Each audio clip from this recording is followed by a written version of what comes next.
Whether you're playing in the shadows of rugby's greatest fortress, or in Wales's wild interior, Thomas Williams will score for Wales. You're part of our team, your team.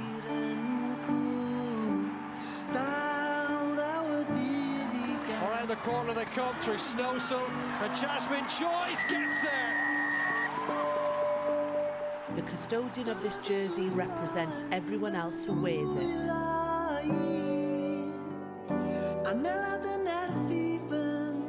Bron a chyrraedd, un hyrddiad arall a dyna'r fuddugoliaeth.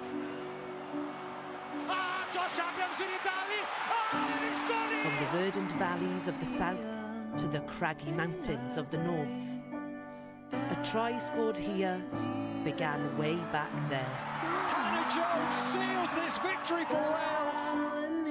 Because every player's journey starts at a rugby club somewhere.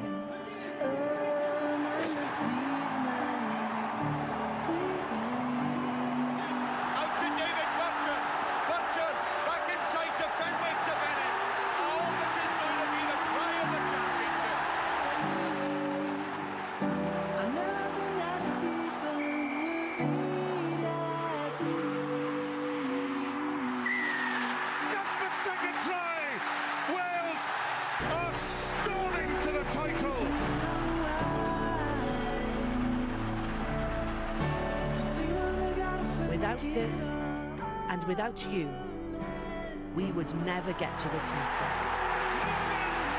To put the seal on the win, to put the cream on the Grand Slam cake. This jersey is your jersey. This game is your game. It's where we all, through the chosen few, become one. Ymlaen Cymru.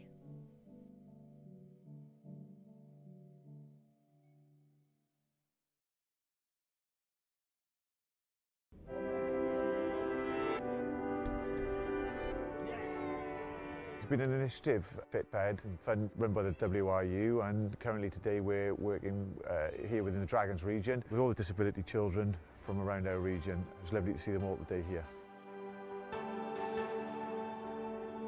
I was very excited for today to meet up with the trainers, the coaches, all my friends from normal rugby training, just to have a day out.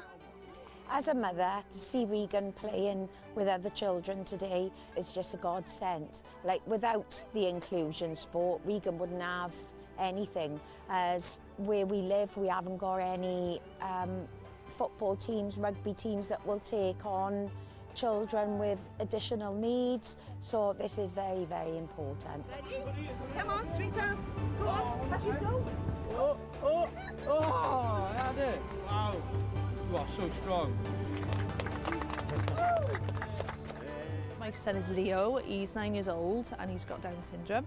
You need groups like this that can have children who've got all different abilities but with a disability, and they can be blossom in that ability then, you know, in that sport. It is respite for myself as well, because I can send him here and then he just has fun with meeting new friends and building his confidence.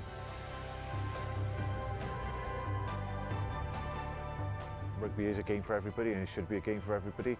And I think now the Union and the Dragons and the other regions alike are really focusing on that inclusion, on those inclusion strategies to make sure that everything's accessible no matter what disability you have. So we like to think that these sort of things are the kickstart for those children then to move forward and enjoy rugby.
The new changing facilities are fantastic, brings a real brightness for our walk-in values. We asked the players just to concentrate on the rugby element side of things, and close working group have worked hard to let the players do that, and the changing rooms are certainly one part of that, is part of their toolkit. Well, this changing room, for example, the plasterboard was falling off the ceiling. There was a lot of damp and mould in here. We've got under sixes to youth and 2 senior teams running, so we need all the changing rooms running all the time. So the facility's grand. We wouldn't have been able to do it without the WRU helping us, so it's been a really big help for us. It took between 6 and 7 weeks in total, but we did have a little bit of a break in the middle because we had such hot weather. Putting the ventilation system in the attic was a bit of an arduous task, so they had to pull off for a week. But yeah, so it was really quick, really happy with the work and the contractors. It means a lot. As a club and a community, we've been on a journey for about 7-8 years, really incorporating bleed black and amber as a club motto, and that does transpire from mini and juniors up to seniors and back again. We couldn't have done it without the WRU backing because of the cost of the changing rooms to be done. We just wouldn't have been able to with the funds that we've got. We've been happy with the last 125 years, and hopefully with the WRU backing we can get through the next 125 years plus.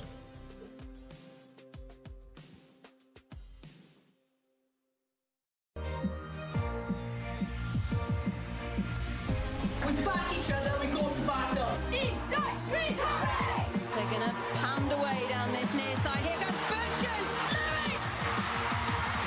Score! Wales are in front. Try from Liam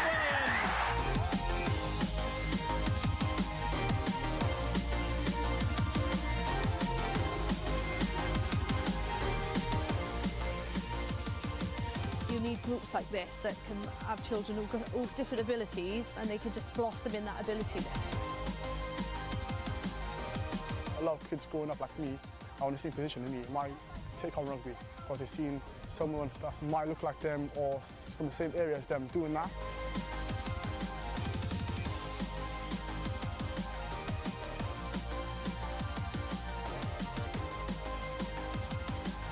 We can use rugby as a vehicle to empower people to see that they can actually do much more, then it's worth its weight in gold.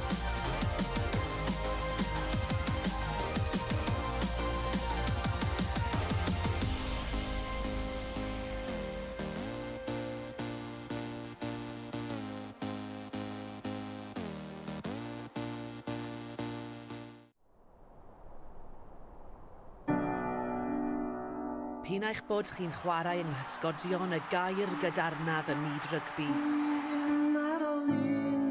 Neu mas yng ngwyll cefn gwlad Cymru. Thomas Williams will score for Wales. Rydych chi'n rhan o'n tîm ni, eich tîm chi.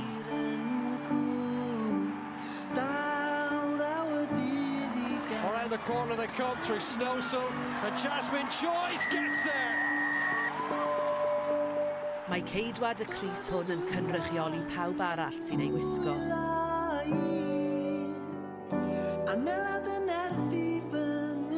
Bron a chyrraedd, un hyrddiad arall a dyna'r fuddugoliaeth. Josh Adams wedi dalu, wedi sgwennu! O gymoedd godidog y de i fynyddoedd mawreddog y gogledd, mae cais sy'n cael ei sgorio fan hyn wedi dechrau'r holl ffordd yn ôl fanna. Hannah Jones seals this victory for Wales. Gan bod taith pob chwaraewr yn dechrau mewn clwb rygbi yn Rhywle.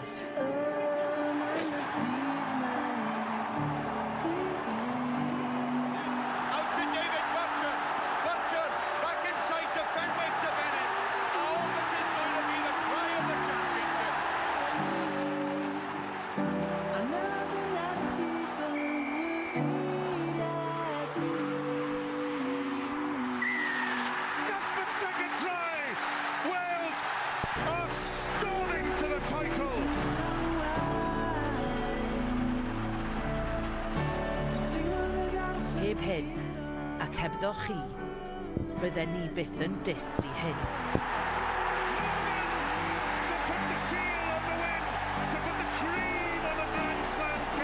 Eich crys chi yw'r crys yma, eich gêm chi yw'r gêm yma. Dyma ble rydyn ni gyd trwy'r ychydig a ddewiswyd yn dod yn un. Ymlaen Cymru.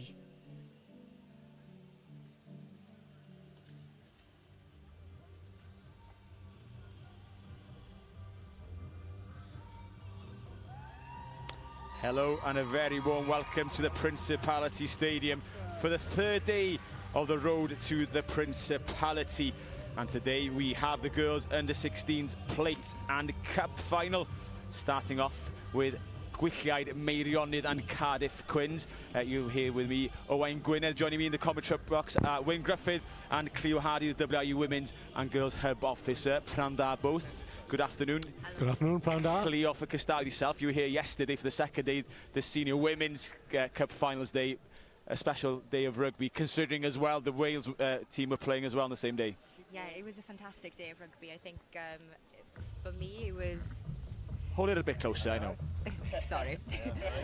Yeah, so I had 3 of my clubs there, so it was quite an emotional day to say the least, but no, fantastic day. Yes, you represent the Scarlets region, so which clubs were in the finals today?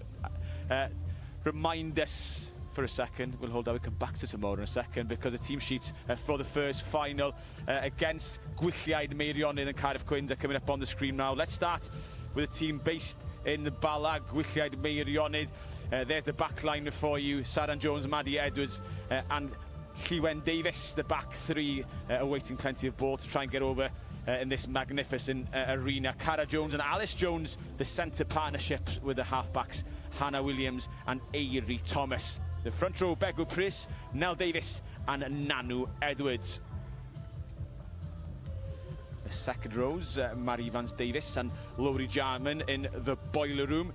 Mary McNaught with Eva Jones captaining the side from the open side flank position, with Eva Throp playing at number 8, and the replacements Gwennyth Williams, Modlen Jones, Tessney Roberts, Ellen Jones and Cassie Roberts. And here are the Cardiff Quins girls team with Eleri Williams, Libby Treziz and Ariana Collin out wide. Then Scoos and Sophie Southgate partnering up in the centre with Seren Lockwood and Brooke Bevan, the halfbacks for the Cardiff team. And the front row, Freya Tanai, Crystal James and Olivia Curl. Marbury Griffiths and Rebecca Coggins will try to bring plenty of power in the middle of that pack, leaving space for the back row to do the business. Alicia Taylor, Grace Daly and Chloe Robin. And the replacements, Katie Rogers, Seren Whiting, Gwennan Evans, Poppy Cegwyn and Grace Sexton. And the rest of the replacements, Lil Nell Stevenson, Megan Pugh and Maisie Rowlands, all will be hoping to come onto the pitch to make their mark here on the magnificent Principality Stadium. The roof was closed for the beginning of the day yesterday, but it's open to the elements today. And it's a bit chillier today as well. The teams are preparing in the tunnel, and this is the emotional part, I imagine, for all the players during to the road, the Principality series, getting to run out in this historic tunnel where all the international players get to do so, and so do today's teams, the girls under-16s teams. And we have Gwylliaid and Meirionnydd, the Brigands, in their black strips, and Cardiff Quins in their pink and purple strips. And looks like that the Cardiff Quins will kick this off. And Cleo, as we mentioned, you were here yesterday. I imagine the senior girls were nervous yesterday, and the under-16s will be exactly the same today. Yeah, I think especially for the seniors, they worked extremely hard for this, but also our next generation, which are here today, are extremely excited. And there's going to be a lot of nerves here today as well. 2 very good teams. Yeah, and Gwylliaid Meirionnydd get the early possession from the kick-off, and as always, we're always here every game mentioning the start is always important, isn't it? Yes, we've seen the national side, the Wales side, suffer early in the Six Nations because of a slow start, but they came good in the end. But what I like about this game in particular, over the years, Owain, we've spoken at length, haven't we, about the the competition between East and West Wales. Well, it's North against South here, and it'll be North against South in the next game up as well. So obviously things are happening up north there, and for these girls in particular, well, they need no more encouragement than the performance of Gwylliaid Pierce yesterday against the Scots. 2 tries to her name. So here we go. And Cardiff Quins ready to pick up the tempo in this large pitch. The senior women's were suffering early on and mentioned themselves in the commentary that the pitch is so much bigger down there than it is up here, and if you don't pace yourself properly, you're going to blow a gasket early on. But having possession, as always, helps you control that tempo and control the pace of the game. And Cardiff Quins, early doors, just keeping it tight amongst the pack, getting those units to work together, getting the big up runners to carry the ball. And there's an obvious North Walian that didn't want to win to make that north-south divide so early on. And Cardiff Quins are threatening out wide down the left wing. Early doors, they need to stay in field here. But good defence by the North Walians, shepherding the Quins into touch. And a promising start for the Cardiff girls. Yeah, and with Cardiff Quins, they've worked together for such a long time, coming through the pathway, and it's just really exciting. I've watched them played so many times, and there's a few regional players in there as well that represented Cardiff, so the scrum half, fantastic player, and really looking forward to see her progress over the next few years. Seren Lockwood, one for the future then. What can the North Walians do here, twisting that rolling maul towards the blind side, snaking back inside, winning a few metres. Outside the 22 now, so they can't go direct to touch. Therefore, they may try and play this from their 22. Quins slowing the ball down well. That's a good tackle coming in there by, I believe, to be Olivia Curl. Attacking for there, that's a good break by the open side. Eva Jones, a captain's run to bring the North Walians up towards the 10-metre line. Some space out left. You get careful with the interception. A good offload in there. But the tackle's flying up on Saran Jones. Be careful not to be isolated on that left wing. Gwylliaid Davis, the support is there just in time. Running across field once again, the North Walians. Cara Jones this time. They're going to be careful not to get isolated by going across field too much and away from their supporting players. That's a good strip there, but illegally so. Good effort initially, wasn't it, at that exit strategy, taken up by the forwards, and I particularly like the look of the captain, Eva Jones, for Gwylliaid Meirionnydd. There she is with the ball in hand. Expect to see more of her as the game progresses. North Walian in control possession, but they can't get out to their half at the moment. Trying to keep ball in hand. And these touch lines are, I say, it's a wide pitch and it's difficult to kick on this pitch and find touch. So see plenty of running during the next hour or so. Yeah, Gwylliaid Meirionnydd, the weather, that initial storm. Cleo mentioned the pathway there. Cardiff Quins here last year as under 15s, so there's a natural progression, isn't it? It's under 16s this year, but these young ladies, they've already played on the Principality Stadium, and they're not overawed by the occasion. No, I think if anything, they thrive under this form of pressure, but it's so nice to see such a strong North Wales team here today, and they've had to travel quite far as well. Yeah, it's not the easiest of trips down from Bala or even further up north. Some of the players can be based, especially with the regional RGC team. And if we notice here, when they were attacking North Wales, like we said at the beginning, it's quite a wide field, and they're not using the width of the pitch, which makes it a little bit more difficult. Cardiff Quins are off to the races again. A quick tap and go. Meirionnydd not back 10. Just another penalty. And on the participation side of things, from the outside looking in, it seems that the girls' game is growing stronger and stronger. The numbers are growing. Is that true internally as well, from what you're seeing? Yeah, and do you know what? It's been quite an exciting few months for us, and we've actually beat our numbers from previous years. So we've had a massive increase of participation, and I believe they were 500 up from last year. As you see, Cardiff Quins here attacking down the right. Arianna Collin in possession, dragged down. Lockwood fighting for the ball and handing over to Daly. Straight in there again, Eva Jones making a nuisance of herself, the North Walian captain. There's space on the left if they can get this out wide. The back row combining 5 metres short now, the posts. In shot in the background, Lockwood wanting the ball. Will slow down, so back again for the original penalty. And Quins looking rather more dangerous in possession than the North Walians are, able to get momentum and go across that gain line. Yeah, impressive play there from the number 8, Chloe Roblin, with the headgear. We've seen her more than once in that movement, and she looks quite impressive and a difficult player to pull to ground. So back for the knock-on here. Scrums, another thing I always say, first scrum is always interesting to see who have superiority in the pack. Of course, there will be limitations to how far the under-16s can push. But if you could put a pressure aside in the pack, it can lift your heads or drop your confidence. But Lockwood in possession, sidestepping the scrum half, pass 1, pass 2, and under the sticks for the opening score. And the girls from the capital strike first, and probably deservedly so as well. Well, you mentioned her name, didn't you, Cleo, earlier on as a player to watch, and she knew exactly what she was going to do as soon as that ball came out of the scrum.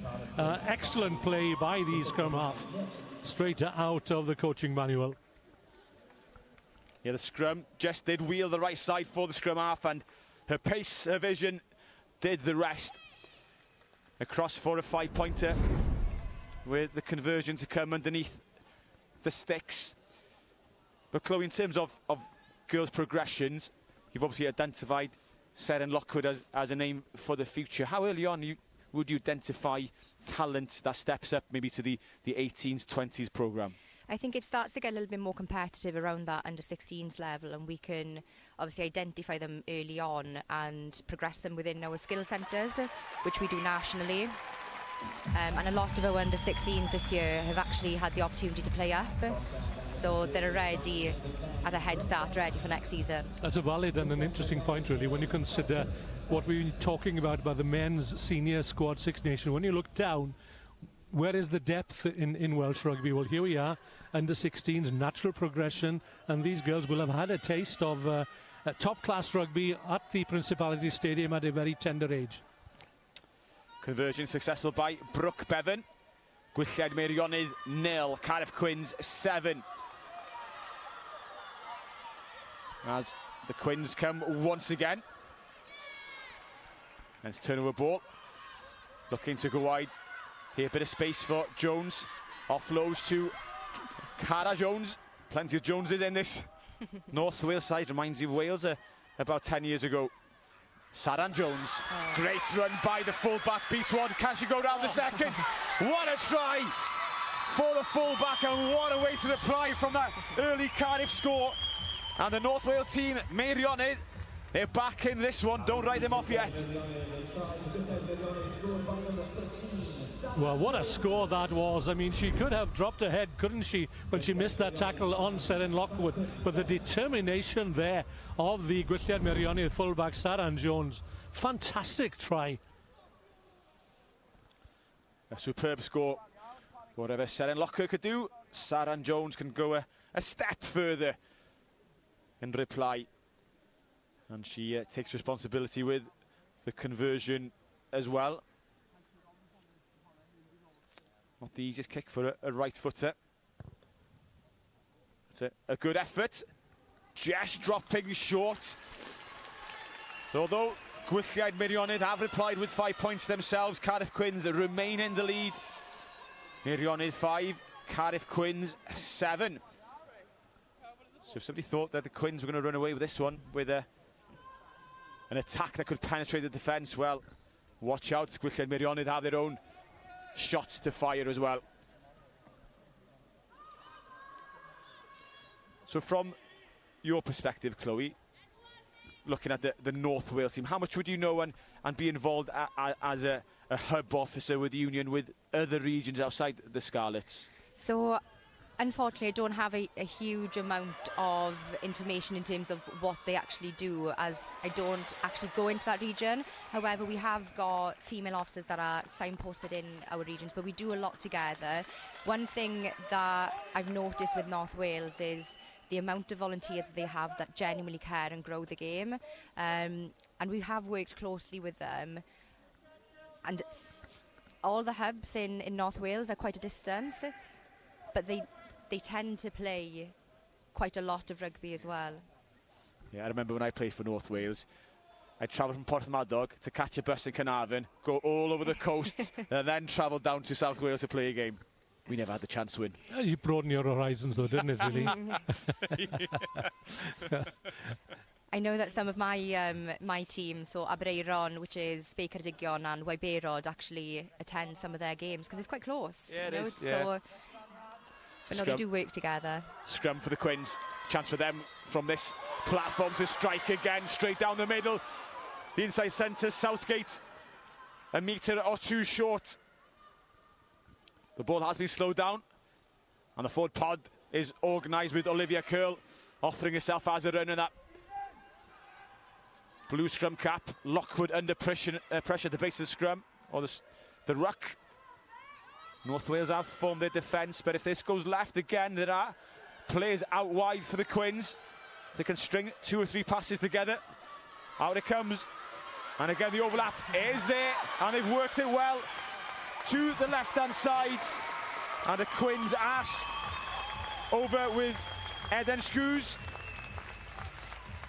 over in the left-hand corner, and the second try for Cardiff Quins. And it's a tit-for-tat game, this one. And again, working the overlap well and executing that in the end.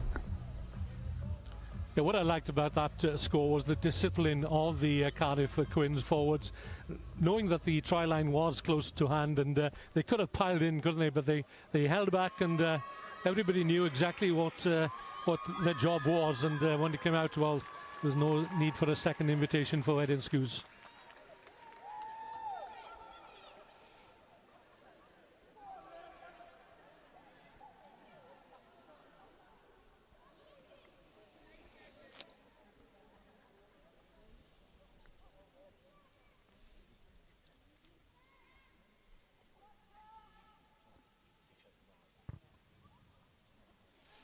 And it's a tough kick, dropping short once again from the left-hand side. So Cardiff Quins extend their lead to 7 points. Gwylliaid Meirionnydd 5. Cardiff Quins 12.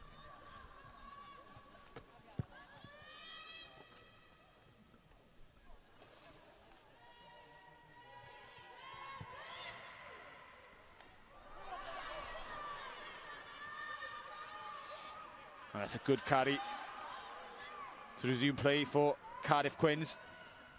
They'll hope to maintain this 7-point lead a bit longer than they did after that opening score from Seren Lockwood. And Lockwood again snipes around those fringes, offloads well. Lockwood back on her feet. Again looking for that pod of 3 or 4 runners to her left. Soaking up the tackle, Eva Throp. Sorry, Chloe Roblin in there with the carry, but unfortunately the slight knock-on on the floor. Presenting possession back to the North Wales girls.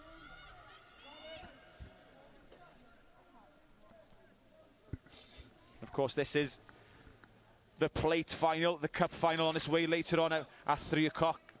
Ravens against Nelson coming up after this one. Yeah, that should be equally intriguing, Owain, because Nelson Bells won this tournament at under 15 level last year. They've stepped up as well, and the Ravens from Ruthin. It's going to be a north-south clash again, and Cleo mentioned early on, you know, there's a strong rugby ethic now in the RGC region. I think they've got about 50 players in the squad, which, you know, augurs well for their future. Yeah, the numbers at grassroots growing the game, and hopefully that then feeds into the senior women's teams at club level and then at national level. As Meirionnydd looks to counter-attack from depth, plays out left, trying to work the ball into the space, and Saran Jones again showing her silky skills, fleet-footed, looking for space out wide. Gwylliaid Davies trying to find some space for Shepherdwell, into touch by Ariana Collin. Both these teams want to play, don't they? They want to spread the ball wide, good handling skills, and that's something I've noticed already in this match as an improvement from 12 months ago. It's the standard of play, the quality of play. So in training sessions at this level, would skills, as Wynn's alluding to, would that be the focal point of development more than physical attributes? It's just getting those silky skills, those hands working with the ball? Yeah, I think it's just building the foundations, if anything, and obviously we did have COVID, which had a massive knock-on effect on the skill set of the players. But 90% of the time, the girls just want to play. But it's implementing the skills that they're learning in training into a game situation. And you can definitely see that today. Yeah, no doubt about it. They're looking to use the space and use the ball effectively, with Mary Davies carrying into the heart of that Cardiff Quins defence. And again, working into space, but Cardiff Quins rushing up and physically winning the physical confrontation there. And once again, there are a few good runners in the middle there by the North Walians, but they've been turned over at the base of that ruck. Nobody at home at full back. I've had Saran Jones trying to work her way back. And here come the Quins, identifying space. Chloe Roblin again, thundering forward. Not held, the number 8. A lovely offload into space towards the 22. They come, Alicia Taylor. That's a good scramble defence by Meirionnydd, getting back there to steal the ball on the ground. But Cardiff Quins showing that they have a number of threats in the forwards and the backs. Well, there's certainly intent there. You could see Chloe Roblin out of shot. She was throwing her arms up in frustration, having done all the hard work, supported by Alicia Taylor. But again, a word about the Meirionnydd defence. Extremely well done. And we see the carry here and the lovely offload, the communication between the back rowers. Taylor identifying the offload was on. Maybe some worry here for Meirionnydd. Saran Jones, who has probably been the standout player so far in this opening, 20 minutes or so? Well, I certainly put a little tick against her name as one for the future. The way she took that try, and she's always prepared to attack, isn't she? Looks for space, good hands, good vision as well. The play about to resume. Lucas Yandel, the referee, satisfied that Saran is fit to continue. So we restart with a penalty to the Gwylliaid. The Brigands. And they're going to go for touch. That's a decent nudge, but not quite getting there. Brooke Bevan keeping the ball alive, tapping back towards Ariana Collin. Great little offload towards Southgate, continuing down that 5-metre channel on the right-hand side. And that's a great steal by Eva Jones, bundled, however, into touch. And you mentioned, Wyn, about putting a small tick against the name. Eva Jones is a second you'd put a tick against for the Meirionnydd side. Yeah, it's a case of keeping up with the Joneses, isn't it? But you rightly point out, and you can understand why she's been nominated captain of this Gwylliaid Meirionnydd squad. Shortened line-out by the Quins. 5 in there. Giving potentially a bit more options in terms of movement in that shortened line. North Wales putting a pod up in the front, so they go to the back, and that just touched forward. under pressure, maybe to go over that front set of lifters. Yeah, and we can see Crystal James just hanging her head back in some disappointment, frustration. Just not quite finding the target. All the Cardiff Quins supporters are beneath us here in the West Stand, and we were told earlier on that the young ladies from Meirionnydd, Gwylliaid Meirionnydd, a bit short on supporters here. Well, that's no surprise really, because the parents and the families, well, they're home lambing at this time of the year, and that tells you where the roots of the Gwylliaid Meirionnydd squad lie. And in evidence, certainly I would be prepared to win money on it that number 7, Eva Jones, is a farmer's daughter. And she has the farmer's strength as well, and they use the space. There's a chance out wide here towards Jones once again, trying to show a clean set of heels, shrugs off the first tackle, and quickly outside of the 22, Begw Priest. Offloading, doing well. The continuation to the play as we see the Quins girls trying to get back into position. Eva Jones towards Davis. Still going towards the left toward this. She went Davis's wing. She's slightly outnumbered there. 3, 4, 5, 6 purple shirts around her. Eva Jones once again offering herself as runners, but slightly isolated. They need to work better as a unit, the North Walians. Eva Throp having a go. Another metre closer towards that try line. Jones again, the captain. Ball recycled. Quins on their own try line. They don't want to concede a second try. Advantage being played by Mr. Yandel. Mary Davis nearly gets there. Can she find the turf? No, she can't. Back for the penalty. No clear release.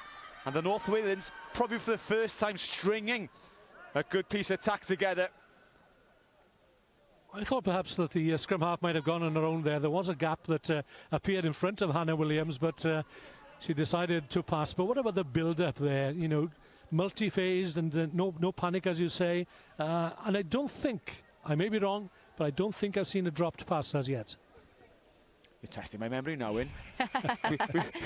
We'll say we haven't seen one, shall we? But yeah, that's the continuation, just going through the phases, and it shows when you put a team under pressure, they will concede territory. And you're feeling with a couple more efforts towards the line, maybe the try would have come using the big forwards. Mary Davis, Quins maybe not numbering up as they should.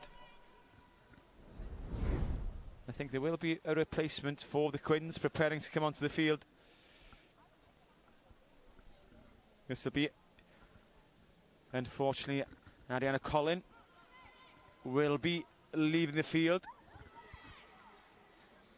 And for Gwylliaid Meirionnydd at the moment, they're 7 points behind. We're, what, approximately 7-8 minutes remaining of this first half.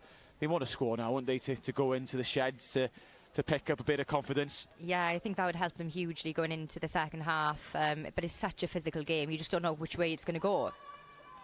Yeah, it's 30 minutes, just to remind you, each way at this under-16s level. And probably they haven't played on such a big field in the past, and they'll be hoping to get into the sheds as well, to have a breather, to have a few words of encouragement. As we see the supporters of the Cardiff Quins there, I was cycling into this one. They weren't difficult to spot with the pink and purple on their shoulders. And the replacement for the Quins will be Lil Nell Stevenson coming on, as I mentioned, for Ariana Collin.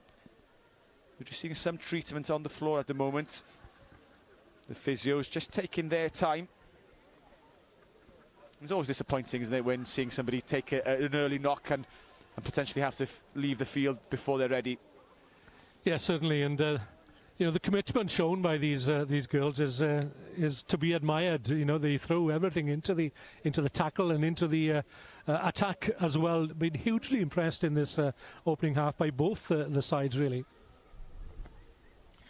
What have you made of the first half, then, Cleo, as a whole, as a spectacle? It's such a physical game. The girls are putting so much into it, and it's so nice to see these girls at under 16s playing so competitively.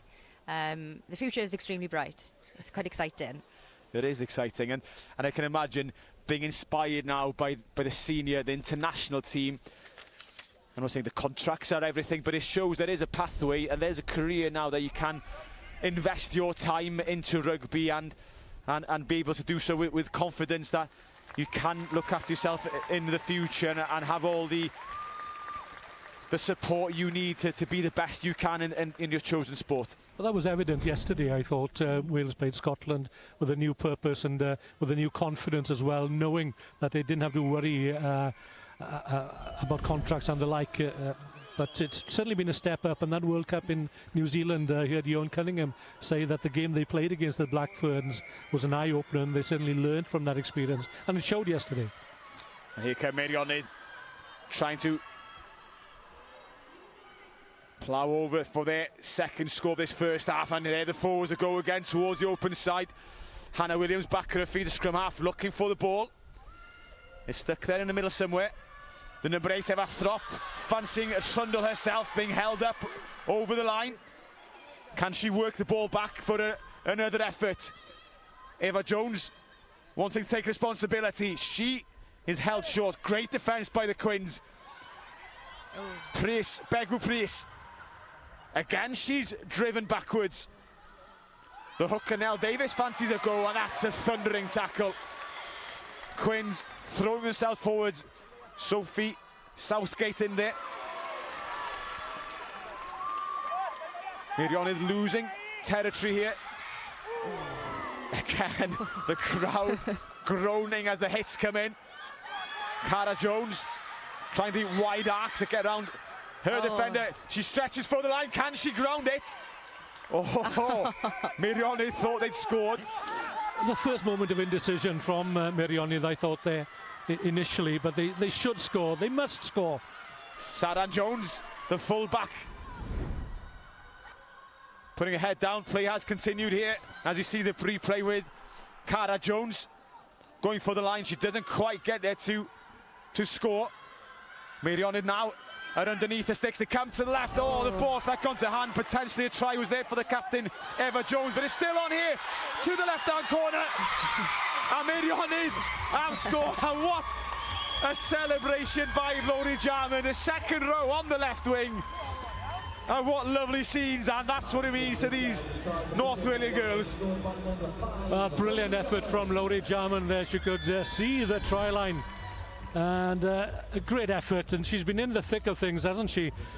Meirionnydd lucky to hold on to possession there. And here she goes. Look at her determination on her face. Brilliant score. And that brings the Gwylliaid within 2 points. Yes. A double fist pump to the air. I've seen that look before. And I'm just trying to think, could it be, I wonder, Tywyn Meirionnydd? Could be a brother, not sure. Llandovery College. Thinking back. You could go back through the history books now. Yes, have you got your notebooks here? That's a good effort from Saran Jones, but it drifts wide. That's the second unconverted try for the North Walians, but they're back again in this one. It's a ding-dong battle in this first half of the plate final. As we approach the final few minutes of the first half. Gwylliaid, Meirionnydd 10, Cardiff Quins 12. Nothing much between these two sides. Evenly matched on the field and evenly matched on the scoreboard. Knock on 10. Come back for the scrum on the halfway line. And as always, when you do restart after conceding, that's the worst thing that can happen. You don't want to make another mistake and give possession away. But it happens so often, doesn't it? You know, you sort of rest on your laurels a little bit, perhaps, but that's the most dangerous period, isn't it, when you just scored. The opposition come thundering back. It's been a very, very enjoyable opening half, Cleo. Yeah, it's been fantastic. I'm quite nervous now because there's only a couple of minutes left of the first half. And Cardiff stealing the ball on the floor. But back towards the penalty in the scrum. Driving in. Penalty against, I think, Freya Tanhai on the loose head. And again, Saran Jones showing her pace, her elusiveness. Not the best of kicks. Presenting possession back to the Quins. Maybe she'd done better to hold on to the ball. Relying on Eva Jones, the captain, to mop up her. Yeah, the initial idea was right, looking for space out wide, but here again she's walking back to her own half with her back turned towards the opposition. That could be dangerous. Yeah, and I'm surprised that Cardiff haven't maybe aimed a kick to turn that North Wales defence. I say North Wales, Meirionnydd defence backwards, because there is space in the backfield. I know at this level kicking isn't a priority, but it's a matter sometimes of playing the space with Meirionnydd only having Saran in that backfield, the rest up in the flat line. We're working the space well towards Scoos. The ball going to floor. Ariana Collin in that 14 shirt. Doing well to keep the ball alive, and Southgate keeps the momentum going. Lockwood, haven't seen too much of her since she scored that early try for the Cardiff side.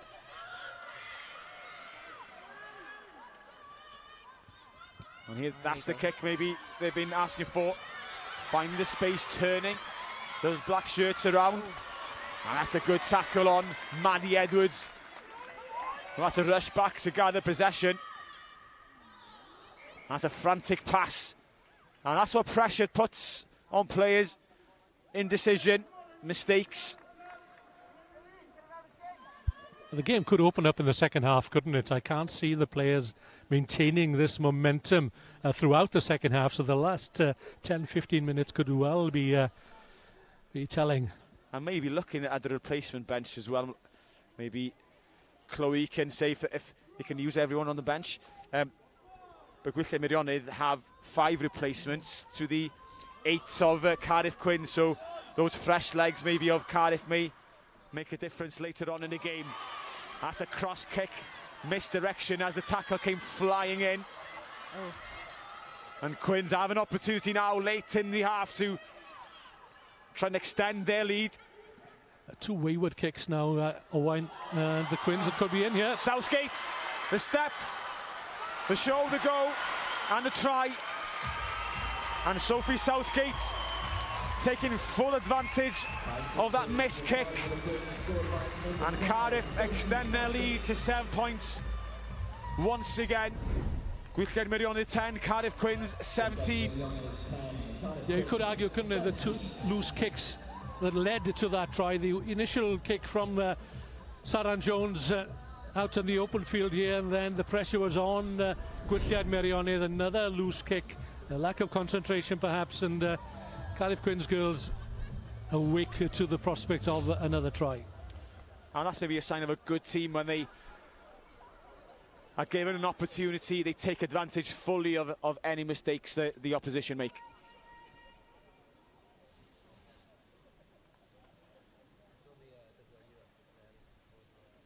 Fly half, Brooke Bevan.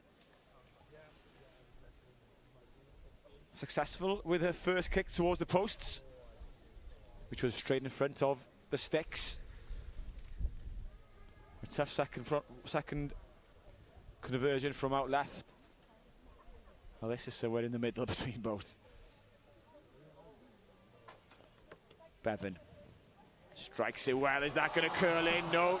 Strikes the post. For a second there, I think she thought it may have been curling over. Yeah, sometimes they do, sometimes they don't. But it's finely poisoned at a converted try. And that rare mistake from Gwylliaid Meirionnydd find them trailing by 7. Yeah, Gwylliaid Meirionnydd 10, Cardiff Quins 17. Still time remaining in this first half as one of the Cardiff girls jogs back towards her own half after receiving some treatment. I think it may have been this try scorer, Sophie Southgate herself.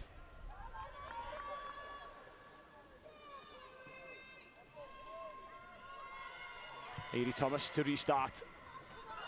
Straight down towards the Quins, and that's a great run.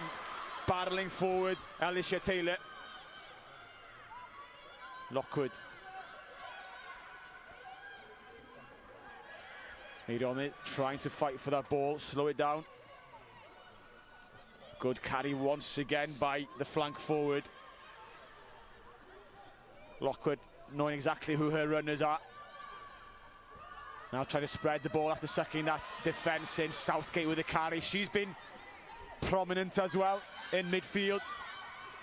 And the Quins doing well, lapping up the territory. Another good carry. Variety in the attack. Keeping it close, then going wide, keeping it close again.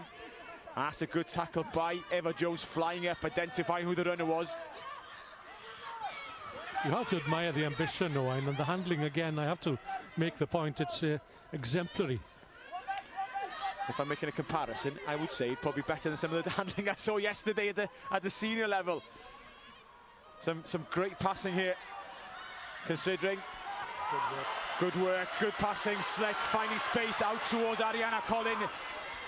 The number 14, presenting the ball well as well. Southgate there in support, pumping those legs, great offload off the deck. Lockwood, the hooker, Crystal James taking responsibility. A lovely pop to the tight head curl. This is great play by Cardiff Quins if they keep it going. The number 8, Roblin, powering forward. Chloe Roblin, what a team score. The length of the field from the restart. Gwylliaid Meirionnydd defensively couldn't do anything to stop Cardiff Quins. And Chloe Roblin finishing the try magnificently well for the 4th of the first half. But you felt it had to come, didn't you? And as soon as Lockwood got the ball in hand, there were some nice glimpses in the lead up to this try. The power of the number 8, Chloe Roblin, taking the Quins clear of Gwylliaid Meirionnydd before the break. What a time to score. What a time to score indeed. Chloe Roblin with the 4th, and for the first time in real essence, we feel that Gwylliaid Meirionnydd are starting to lose touch on the scoreboard from Cardiff Quins. A 12-point gap with the conversion to come.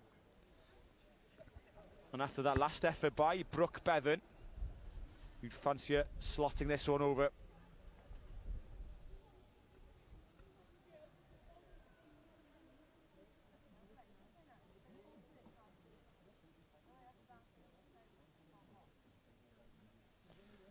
Here she comes. Good strike. Splits the posts. And that's the half-time whistle here at the Principality Stadium in the plate final. That score by Chloe Roblin, rounding off a magnificent half for the Cardiff side. But Gwylliaid Meirionnydd are still in this one. They've shown plenty of threats.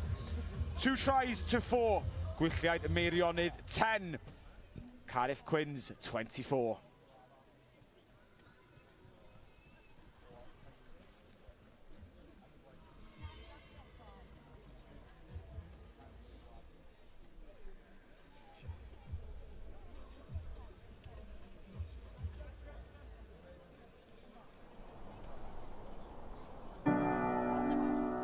P'un eich bod chi'n chwarae yng nghysgodion y gair gydarnaf y myd rygbi. Neu mas yng ngwyll cefn gwlad Cymru. Thomas Williams will score for Wales. Rydych chi'n rhan o'n tîm ni, eich tîm chi.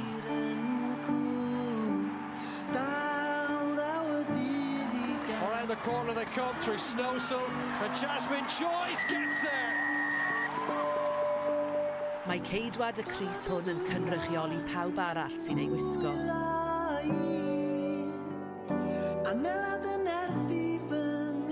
Bron a chyrraedd, un hyrddiad arall a dyna'r fuddugoliaeth. Josh Adams wedi dalu, yn sgoni!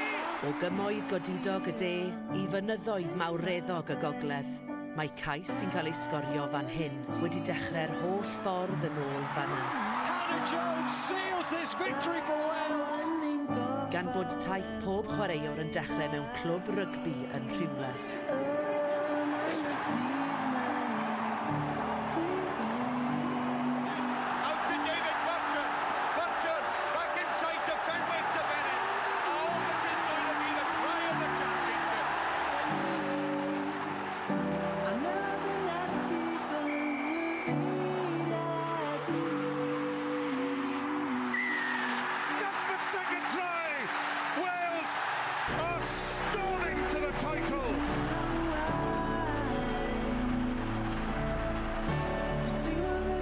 Heb hyn, ac hebddo chi, bydden ni byth yn dyst I hyn.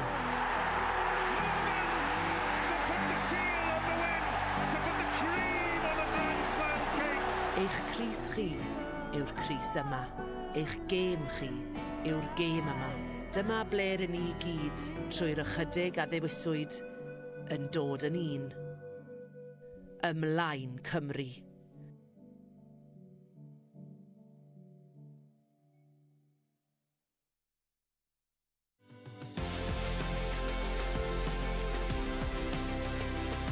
The new changing facility is fantastic, brings a real brightness for our walk-in values. We asked the players just to concentrate on the rugby element side of things, and close working group have worked hard to let the players do that, and the changing rooms are certainly one part of that, is part of their toolkit. Well, this changing room, for example, the plasterboard was falling off the ceiling. There was a lot of damp and mould in here. We've got under sixes to youth and 2 senior teams running, so we need all the changing rooms running all the time. So the facility's great. We wouldn't have been able to do it without the WRU helping us, so it's been a really big help for us.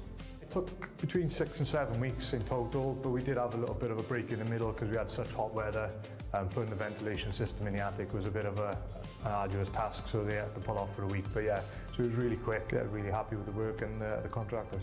It means a lot. As a club and a community, we've been on a journey for about 7-8 years, really incorporating bleed black and amber as a club motto, and that does transpire from million juniors up to seniors and back again. We couldn't have done it without the WRU backing because of the cost of the changing rooms to be done. We just wouldn't have been able to with the funds that we've got. We've been happy with the last 125 years, and hopefully with the WRU backing we can get through the next 125 years plus.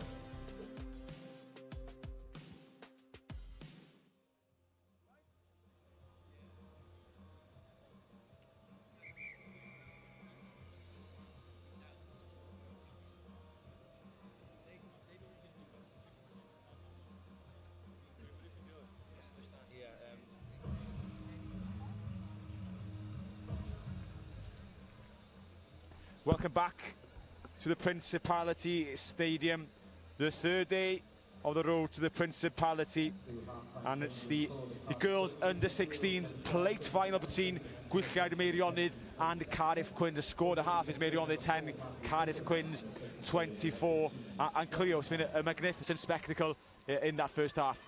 Yeah, the girls are playing extremely well. Anything can happen during this half, even though Quins are obviously taking the win so far. Yeah, do you feel that they are the strongest side, the Quins, because Meirionnydd have shown glimpses of a team that's capable of putting pressure on this Cardiff side?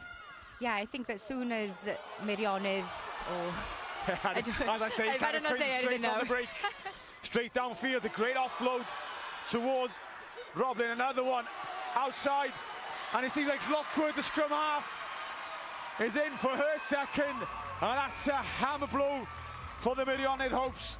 After the pep talk at half-time, it was a positive start, and Cardiff Quins have just thrust a dagger into the heart, and Seren Lockwood has scored her second. No, that could well be a crucial score, couldn't it? Second try for Seren Lockwood, but again it was that number 8, Chloe Roblin, the initial threat, and well, Gwylliaid and Meirionnydd knew that they had to be next to score to make a game of it, and it's now a test of character for them. They can't allow their heads to drop because they are quite capable of getting back into this match. And that's a great break from depth by the Cardiff Quins team. We saw just before the half-time whistle a great team try going the width of the field one way and another, forwards and backs linking. That time, the start of the second half, showing pace from depth, incision, thrust, and pace out wide.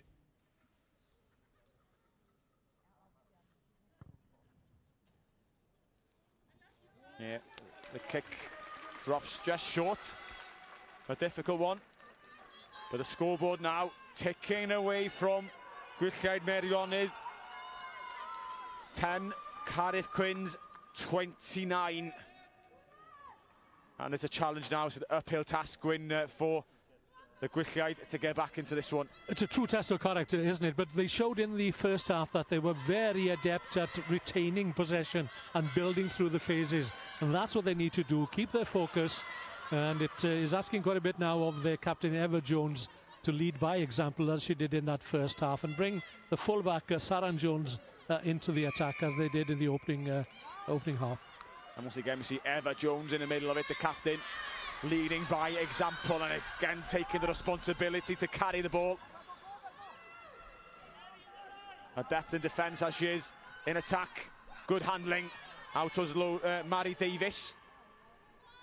Going across field here. Meirionnydd, they need to just settle up a bit. And here she is, Saran Jones. Jones beating one, beating two, beating the lot. And again, a superb solo try by the fullback. And we thought if Meirionnydd were out of this one. No, they're not. I'm glad I didn't say anything then. But it looked so effortless, didn't it? You know, look at her. Unbelievable play from the fullback, a star player, make no mistake about it. And Gwylliaid Meirionnydd, they're on the way back. They needed that, just to bring their confidence back up into their second half. A superb solo try. She's got the pace, but also aware of space around her, just to swerve to avoid those oncoming defenders. And what she did well was take the ball beneath the post to give her an easy, the less difficult kick, I should say. Slots it over. I'll say it's easy now she's got it. So Gwylliaid Meirionnydd is back in this one. Replying straight away. Meirionnydd 17, Cardiff Quins 29. Back to a 12-point game. Well, the Cardiff Quins, they got to the final of the Cup last year's under-15s, and they're hoping to go one better this year. It's not done and dusted yet. Bevan to restart. And if Meirionnydd can strike again, I'm sure there'll be some nerves jangling in that Cardiff squad. Trying to spin it wide, open the channels, but under pressure on the floor. Begw Priest doing well to roll one way and present the ball. Across the back line, they need somebody to carry the ball up. They're going slightly too lateral across field. Nobody running, but this girl can. She can beat someone in a phone box. Again, reminds you of a young Shane Williams on this field. Difficult to grab hold of. Oh. The knock on, yes. Over-eager Hannah Williams. And that's a momentum killer, a coach killer, as they like to say. It certainly is. Rare mistake, rather than put your foot on the ball for a second or two. Again, Saran Jones showing her skills. Surely should be identified from regional coaches and national coaches here today. Yeah, I think it's quite an exciting future for her, definitely. And with the way that the pathway is currently, where we've got the under-18s, which she would slot into. So yeah, it's quite exciting to see how far she can go. I'm not trying to push North Walians just because I'm a North Walian. I never have guessed. The Cardiff girls are doing well as well. But wasn't there the first international match between Wales and England recently at under-18s? You know, so there's development, isn't there? Progression. Yeah, and the next generation can see that, so it just makes them work that little bit harder going into train. Cardiff Quins comes knocked backwards according to the referee. Play continues. Quins lining up to the left, and they do have plenty of space if they can spin this one out right.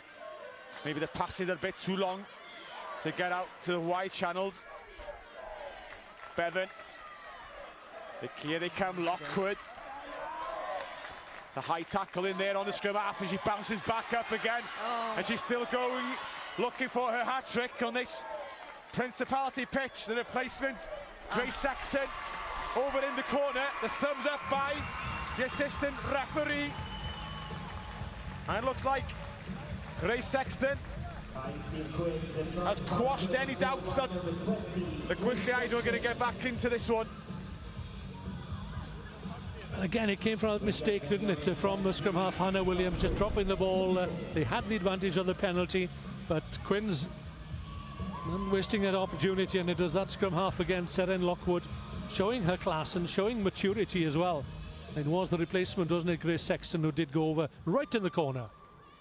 A super score. And that's what we've seen with Cardiff Quins, where Gwylliaid have scored maybe a few solo tries. They've been team tries, and they've been interplaying very well. Yeah, they definitely play extremely well as a team.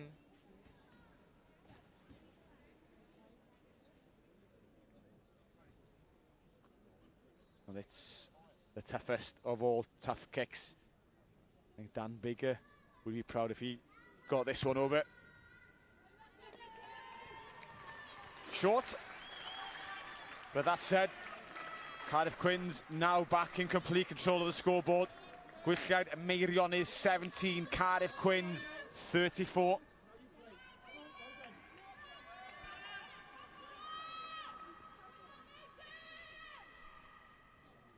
Replacements coming on for Cardiff Quins. Katie Rogers onto the field.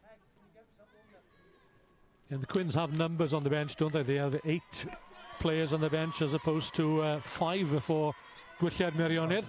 So they have the numerical advantage, certainly. The benefit of fresh legs. And I'm sure as this game goes on, that will prove to be beneficial.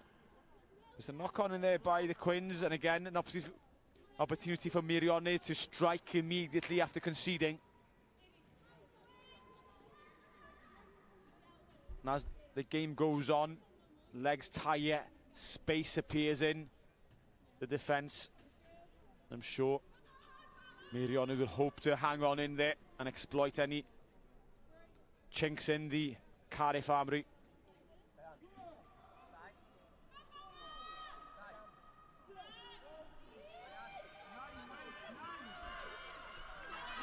Here they come, straight down the middle.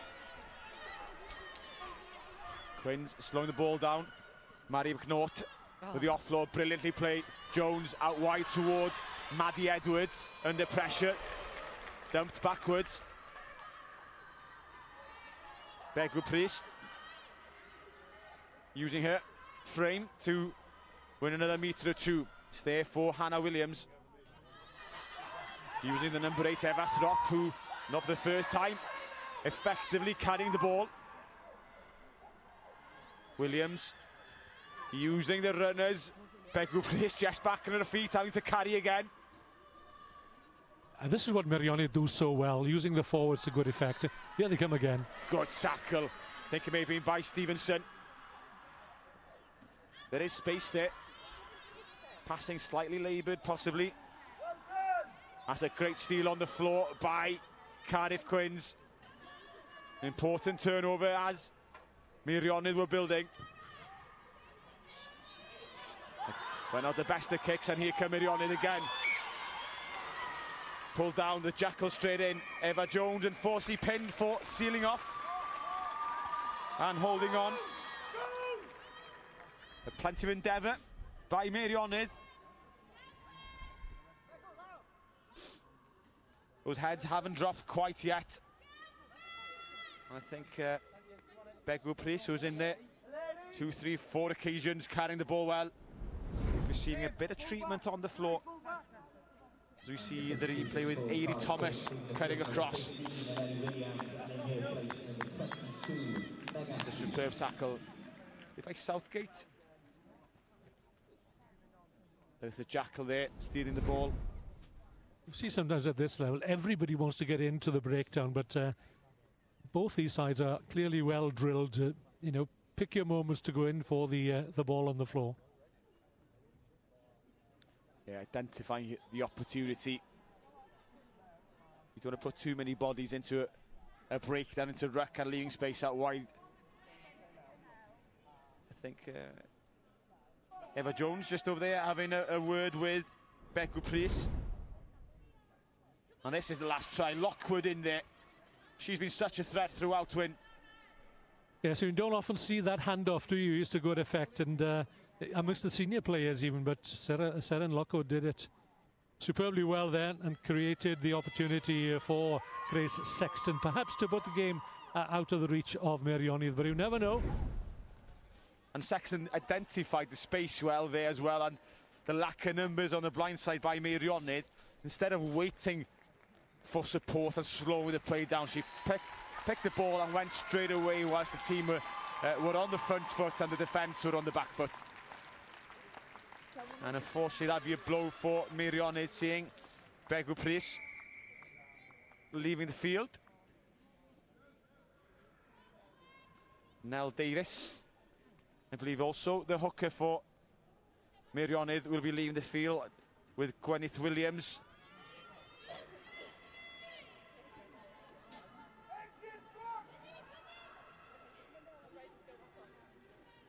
It's a huge battle for possession on the floor, isn't it? And Meirionnydd have won it. Mary Davis having a go herself. And here come the carriers again. Eva Throp, the number 8. Using their hands, using the space well here. If they work it wide, they need to straighten up and carry forward. Again, going slightly too lateral across field. They need a few runners to start taking the ball forward before throwing the pass. Again to the right they come. Hannah, Airy Thomas, dragged down. Cardiff trying to get there. Pause on the ball. Davis, for the first time carrying this passage of play. You're going to go to 12, kiddo. Crossfield, they need to straighten up. Meirionnydd. Williams changing direction. Jarman scored in the first half. Maddie Edwards cutting back in. That's better. Williams to the captain, Jones. Marked and marshalled well. And then number 8 pumping those legs, Eva Throp.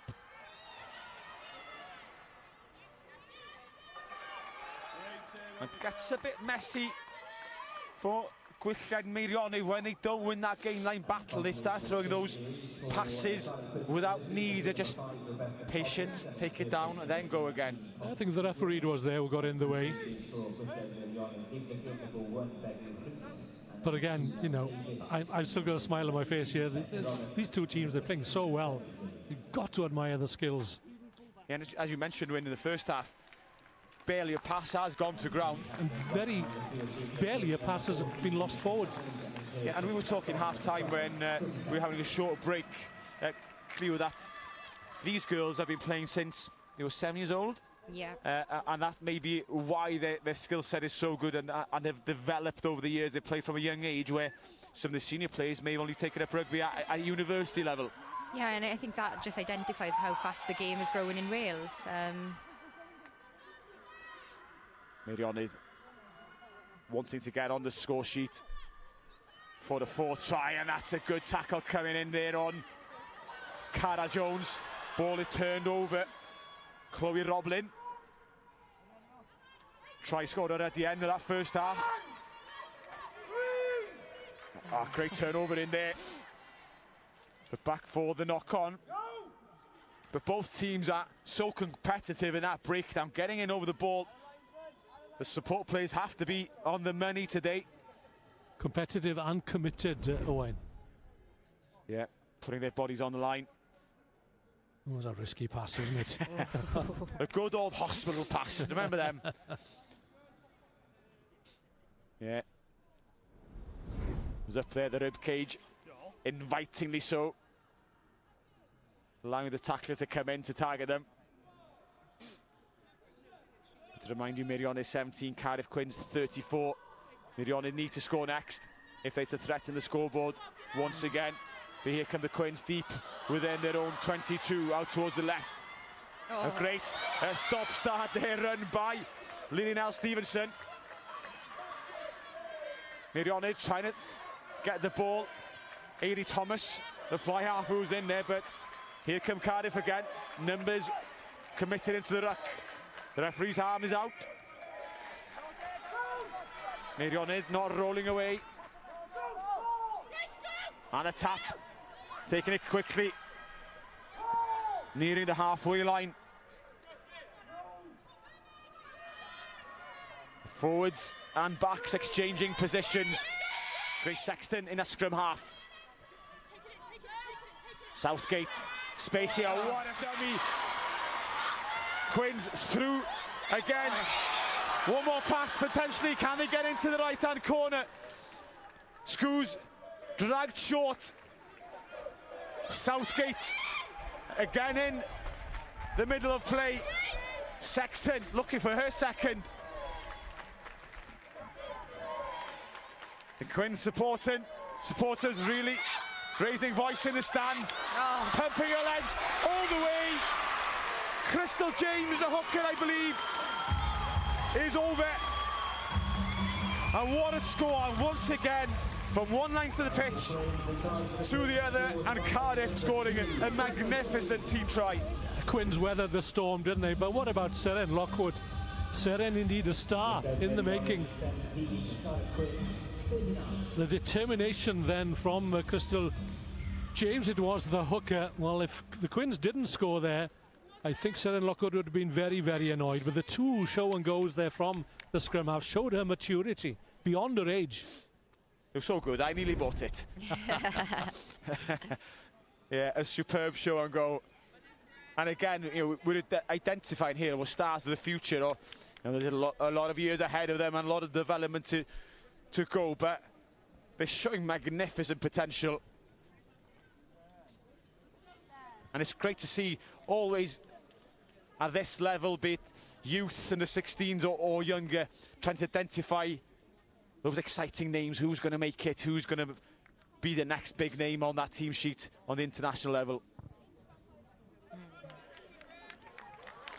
Well, all I can say, Owen, is if these two teams lost in the semi-final of the Cup, I can't wait for the game coming up between the Ravens, another North Wales side from Ruthin, of course, and last year's winners of the under-15s national competition, the Nelson Bells. And that must be a bit of a battle up north. Meirionnydd, Gwylliaid Meirionnydd, based in Bala, Ruthin. Well, just up the road. Just up the road in a North Wales context, anyway. Great performance from both these teams, Owen. You have to admire the skills, the commitment as well, the confidence. Yeah, Meirionnydd 17, Cardiff Quins 39. Now it seems the place will likely go to the Cardiff team, but Meirionnydd haven't given up yet. Oh, that's a big hit in there on Airy Thomas. Slightly off the ball, I'd say, as well, but a knock on in there. Scrum down, Cardiff Quins. And we'll have a look at this one once again as the tackles come flying in. The offload towards Airy Thomas, can't quite gather the ball. Boom, down you go. And it's great to see these girls just as committed in defence as they are in attack. Everybody likes to score a try, but a good tackle is just as good as a good try.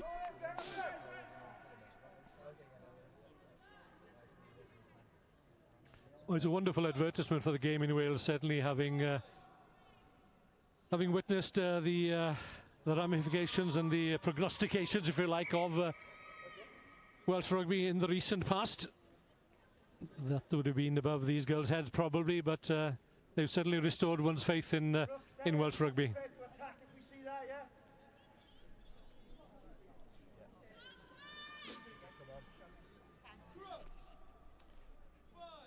Grace Sexton with the ball in her hand to feed into this scrum. Quins on their 22. Back towards Bevan, who aims a kick downfield, finding space, but towards Saran Jones, the danger woman for Meirionnydd, trying to arc on the outside and isolated. And Meirionnydd do well to keep hold of possession with the Quins counter-rucking. Nano Edwards catching a high tackle in there. And here comes Eva Throp with a carry. Does well, ball stripped from a grasp. Marks with the penalty. Yeah, both number 8s have shown up well this afternoon, haven't they? Yeah. Eva Throp for Gwylliaid Meirionnydd and Chloe Roblin. Saran Jones with the carry, trying to get as many touches on the ball as possible. But here she comes, Seren Lockwood, all the way towards the post, being chased down by Llewyn Davies. But that's the hat-trick for Seren Lockwood. Seren Baneim and a start for the future, as Wayne has already mentioned. Not only she has the skills, but she has the pace as well. The interception and the length of the field could have easily tied up. But gets to the post to dot down. Well, what more can you say? Seren Lockwood, take a bow. Wow, brilliant pace, blistering pace. But what about the chase? She was almost caught there by Cara Jones, but not quite on this occasion. Or was it Llewyn Davies, rather? My mistake, but take nothing away from this young lady. Seren Lockwood, she's been at the heart of everything that's been good about the Cardiff Quins play this afternoon. Yeah, and she started the scoring early in the first half.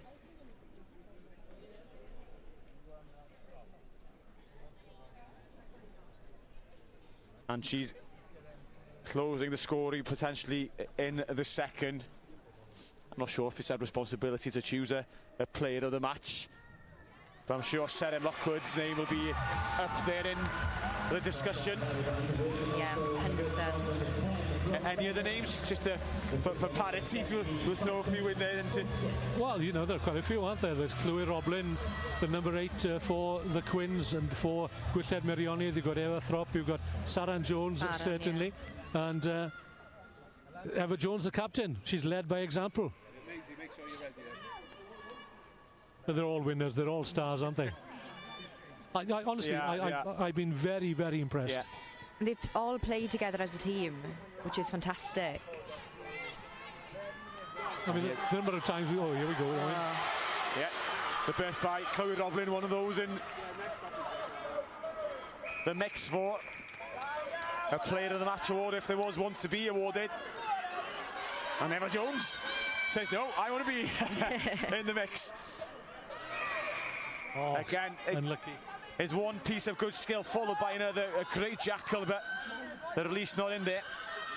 Jones wanting to pick up the tempo, looking towards Saran Jones to aim this kick towards the 22. Gives that one a good thud and a lovely touch finder. When you think back, Owen, when Hannah Williams decided to take a quick tap penalty and she dropped the ball forward, that was the game changer for me. Certainly that's when the Quins took it upon themselves, and the game then went away from Gwylliaid Meirionnydd. Now Meirionnydd are kicking for touch. Had they done that earlier, they might have been in closer contention. We see another change for Cardiff Quins.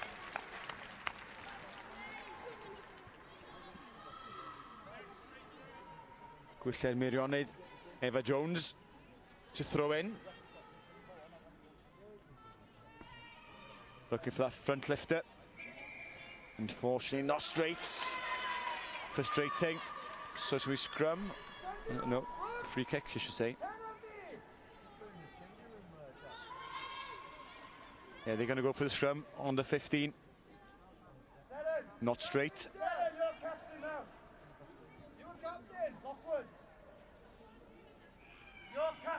As you said, Wyn, if this is a mark of a plate final, you'd like to think the cup final itself will go up a notch again between the Ravens and Nelson.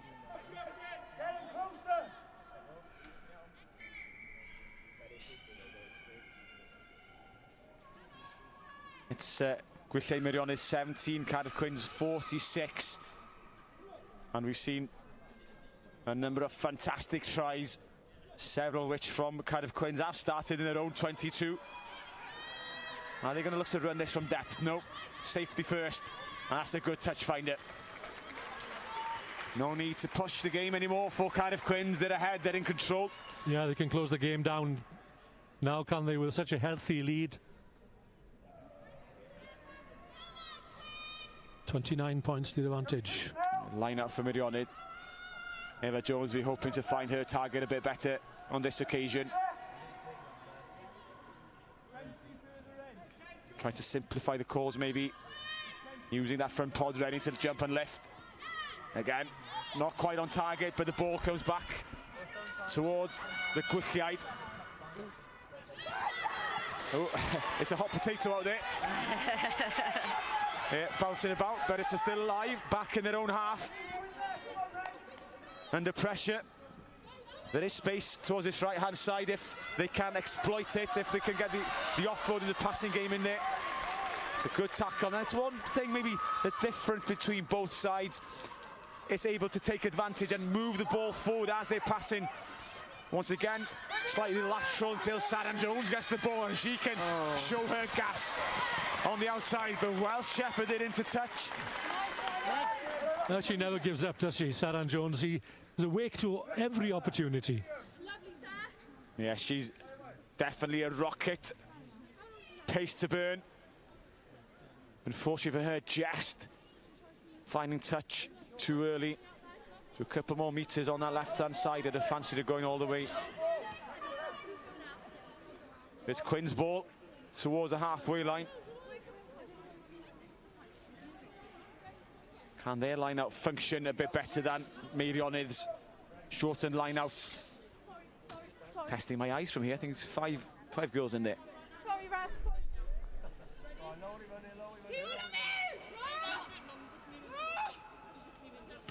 Oh, a little front ball, sneaky. Yeah, with a 29-point advantage, you can try those little surprises. That's a good carry in that 5-metre channel. Winning 5 or 6 metres. Bit of miscommunication, ball's gone backwards. Still alive for the Quins. Penalty for offside, and it's taken quickly again. That's what confidence breeds in you. Bit of adventure, and Jones, Sarah Jones, the fullback, bringing that threat to an end. Not only an attacking threat, she's adept at getting ahead in the middle of those rucks as well. Good turnover.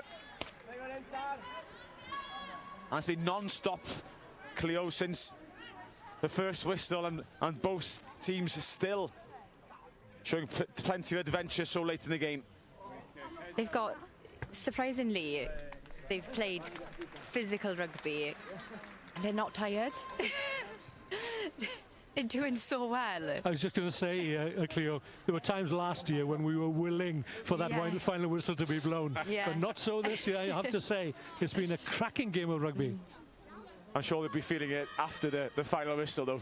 Tomorrow, those legs will be sore. No, they're young enough to recover. They'll be fine. Okay, my legs are sore on their behalf. The cycle into the stadium was tough enough for me. I'll have us all in tears in a minute, Owain.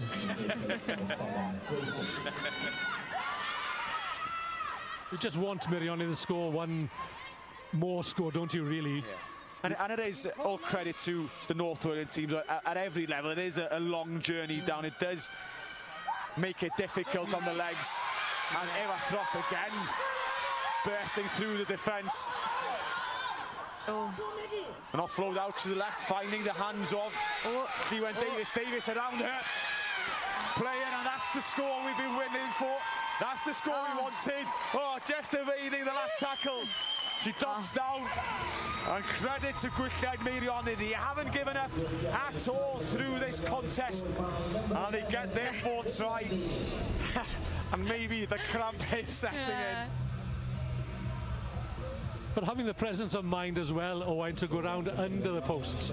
It's not over until the final whistle.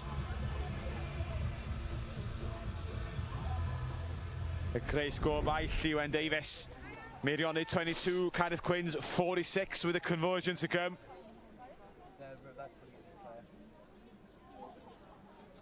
With Saran Jones just out of the shot, as we see Gwylliaid Davies making her way back and getting a good old hug by her teammates. Yeah, she had to work for that try, didn't she? Plenty to do, wasn't it? Wasn't a gimme.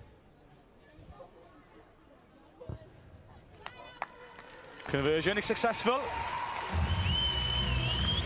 And Gwylliaid Meirionnydd up to 24. Quins 46. Is there hope? Anything can happen. Maybe not. Maybe not. Yeah, there is an injury on the field, so I think the restart will be slightly delayed. But it's great to see physical rugby at this level with the skills to support them. We've seen plenty of tries of the highest quality. But that reflects well on the coaches, doesn't it, Owen? You can see now how the Gwylliaid Meirionnydd are lining up here, clearly well drilled, and the game might have got away from them, but they've not given up at all, as we saw that try well taken by Gwylliaid Davies. Yeah, they know their roles, don't they? Exactly where to go for this restart.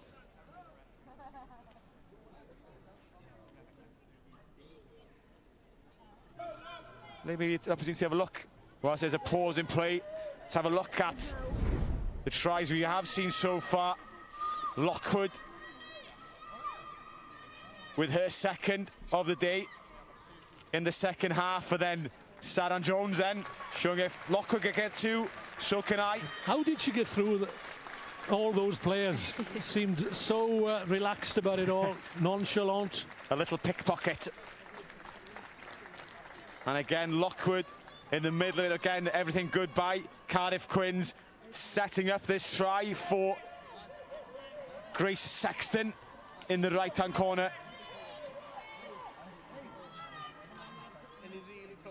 And the scoring wasn't over for the girls in pink. The hooker, Crystal James, bashing her way forward. An interception by Lockwood. Superb pace by the number 9. How many people can say they've scored a hat-trick at the Principality? Well, Saran Lockwood now can add her name to that list. And that's the final try we've just seen by Gwylliaid Davies as play resumes here at the Principality Stadium, with Gwylliaid Meirionnydd in search of another try. Miss Saran Jones having a quick glance. Good tackle in there by Chloe Roblin. A turnover tackles then. Lockwood again with that lovely dummy of hers. Bringing in the defenders. Brooke Bevan. North Wales. The North Wales girls, Gwylliaid Meirionnydd, thinking they may have stolen it. To the left they come, a little kick through by Brooke Bevan. May have popped back kindly on the side of the Quins. Gwylliaid Meirionnydd sensing it's there for them. Oh, fumbled back by Jones. Jones tackled off the ball, I was going to say. Dotted it down just in time, potentially for a dropout beneath the posts. The referee having a quick look at his watch. Yeah, it was the first mistake of the day, perhaps, from Saran Jones, but I feel that she thought perhaps I might have a go from here. I wouldn't put it past her. No. No, I probably should have the pace to go the whole hog as well.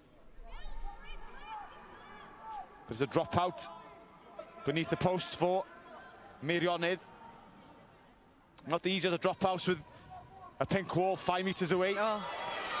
But it's well taken by Scoos, using Roblin as the battering ram. Towards the right. Daly, 5 metres or so short. Sexton scored in that corner not so long ago. Here she goes, Saran Jones. Here we go, told you. She's putting on the afterburner. And nobody's going to get close. Brilliant from the fullback. And that's it. That's her hat-trick. Superb. Absolutely brilliant. Whoa. And if you're saying they're not feeling it, I think Sarah Jones is feeling it now. 100-metre sprint from her own try line, showing a clean set of heels to the Quins squad. Starts to tie up as she gets towards the 22. Lockwood doing her best to get back in there. There's Sarah Jones. And fair play to Crystal James as well, the hooker, chasing all the way. Well, that's a second hat-trick of this match. Sarah Lockwood with one for Cardiff Quins, and Sarah Jones for Meirionnydd.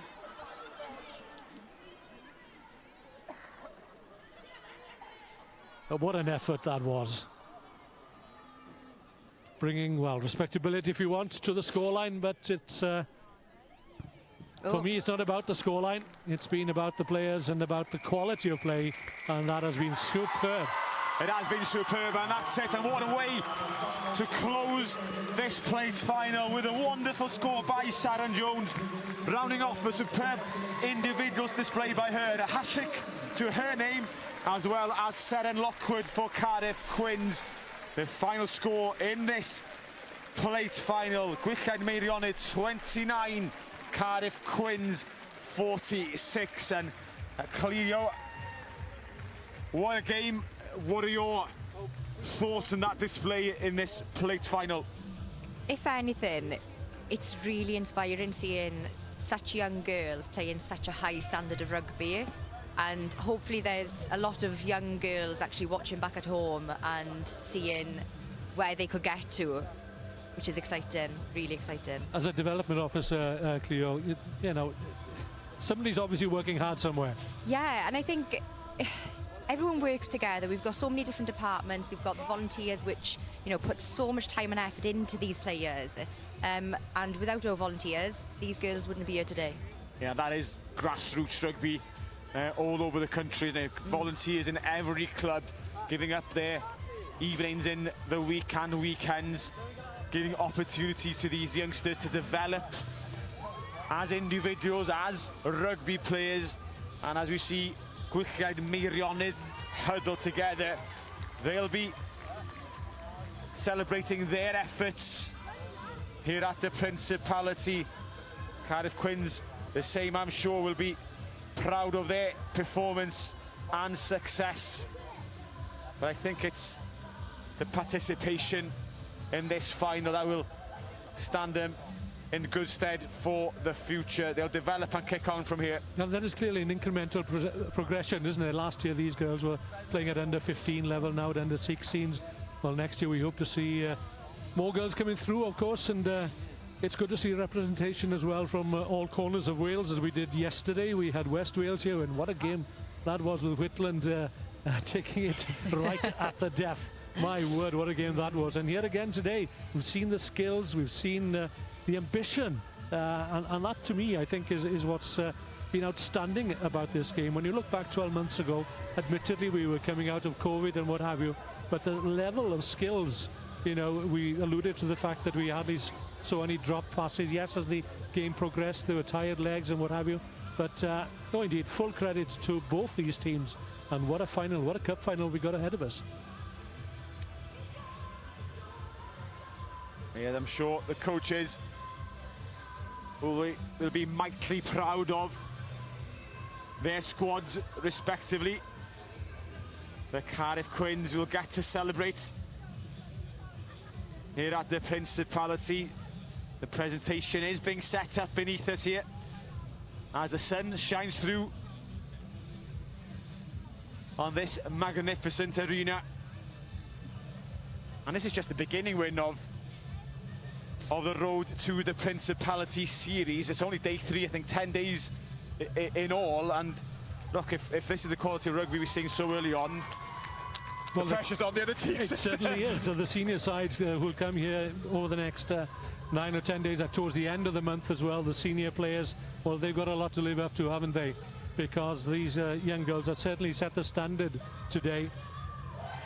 Cleo, what will your responsibilities be from from this day onwards with this Road to Principality series. Will you be involved with other teams involved in the competitions?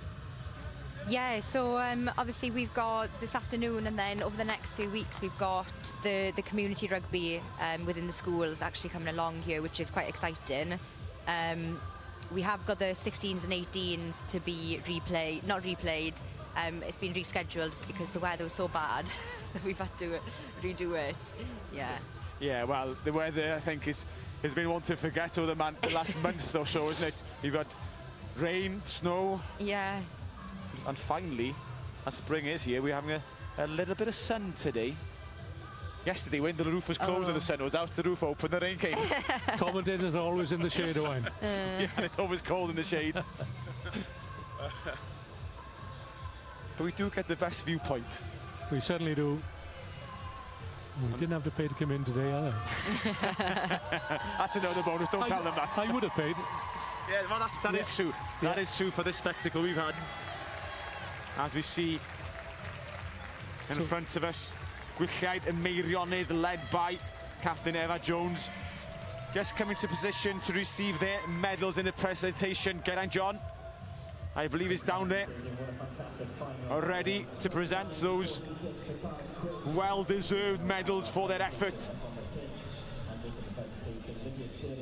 With Cardiff Quins lining up to begin their celebrations in all seriousness, with the plates on the plinth. Walking wounded as well. Yeah. The Meirionnydd ranks, a bit short on the bench, but they never gave up, did they? They battled away right to the final whistle, and what a try that was from Saran Jones in the end. You mentioned when a number of these players come from farming backgrounds, farming families. How many of these would be lambing tonight or tomorrow, helping the parents out? It'll be no excuse. You had an away day yesterday. Come on, get up. Cows to be milked and ewes to be lambed. Yeah, you've got the night shift. It'll be all yours one day. That's the yeah. When I'm 45. And there we are. Eva Jones leading her team, and an admirable performance by Eva Jones. One of many in the Gwylliaid Meirionnydd team who will be a name for the future, receiving their medals. The presentation by Lydia Sterling, the WRU People Director, and Joe Davis, the WRU Community Lead and for women's and girls rugby, there as well. And the Gwylliaid Meirionnydd team straight away getting into their team photo positions. It seems like they've done that before. They know exactly where they're going and who kneels in the front and who's standing. A well-rehearsed lineup. Yeah, we should applaud the coaches as well who get their medals. We don't mention them often enough, probably, but they deserve full credit. No, and they're Cleo, the volunteers we talk about. They're the ones giving up their time on weekends as well. They've probably got other commitments, work, family, etc. And they give their time to their community team. And now then, those pink and purple shirts are hovering with some intent in the background. Ready to get their mitts on. And a shout out to Carl as well. Very messy last year, but he's got things organised this year. He's had 12 months to work on it. He's got a jacket as well.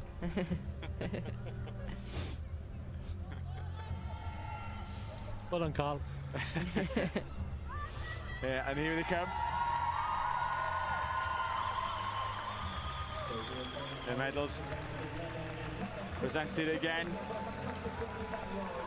The girls going towards that plaque where their names,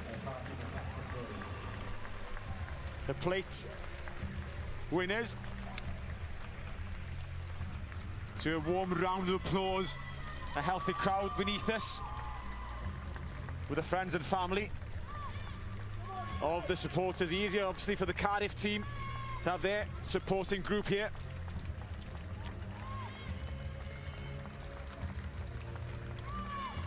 The Couple more medals to come. Lockwood, magnificent. And the captain, Grace Daly, putting her trophy down. Ready for her moment in the spotlight. Just getting the final directions. But here it is. The girls under 16s plate being presented to Grace Daly of Cardiff Quins Girls Rugby Football Club.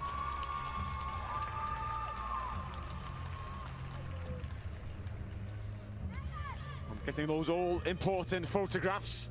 I hope to be up in the club for years to come. And there we are. The WRU Girls Under 16 plate winners. Cardiff Quins Girls RFC. And the celebrations begin.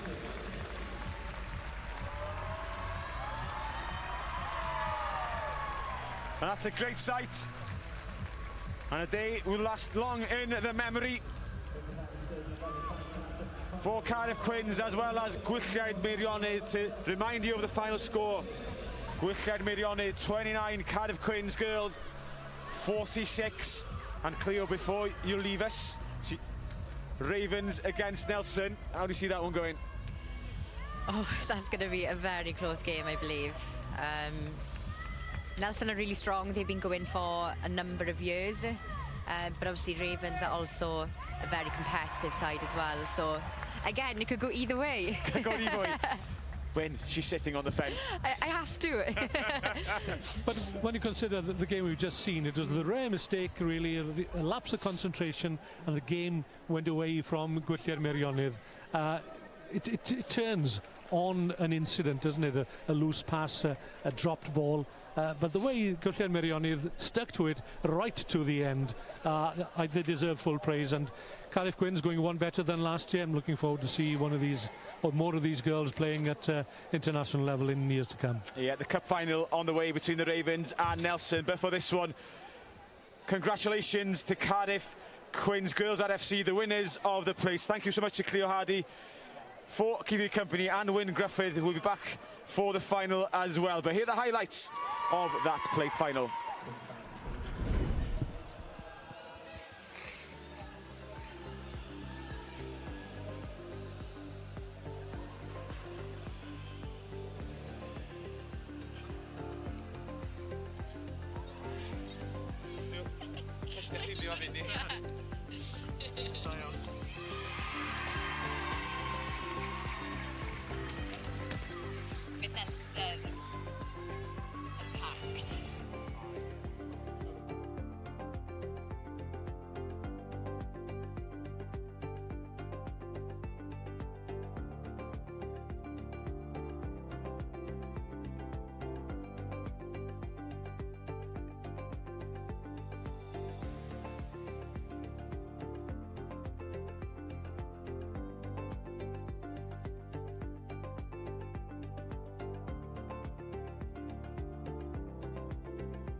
Whether you're playing in the shadows of rugby's greatest fortress, or in Wales's wild interior, Thomas Williams will score for Wales. you're part of our team, your team.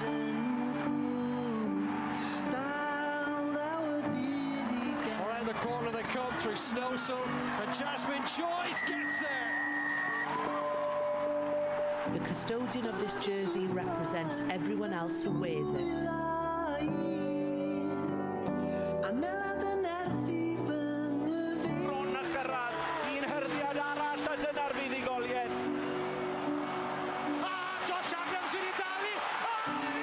From the verdant valleys of the south to the craggy mountains of the north, a try scored here began way back there. Hannah Jones seals this victory for Wales. Because every player's journey starts at a rugby club somewhere.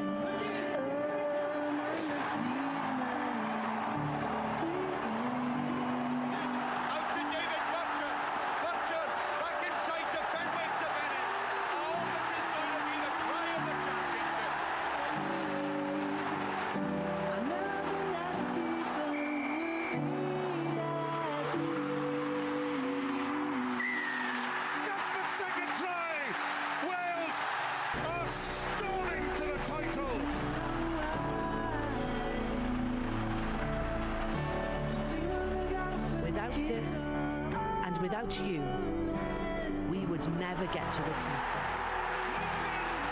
To put the seal on the win, to put the cream on the Grand Slam cake. This jersey is your jersey. This game is your game. It's where we all, through the chosen few, become one. Ymlaen Cymru.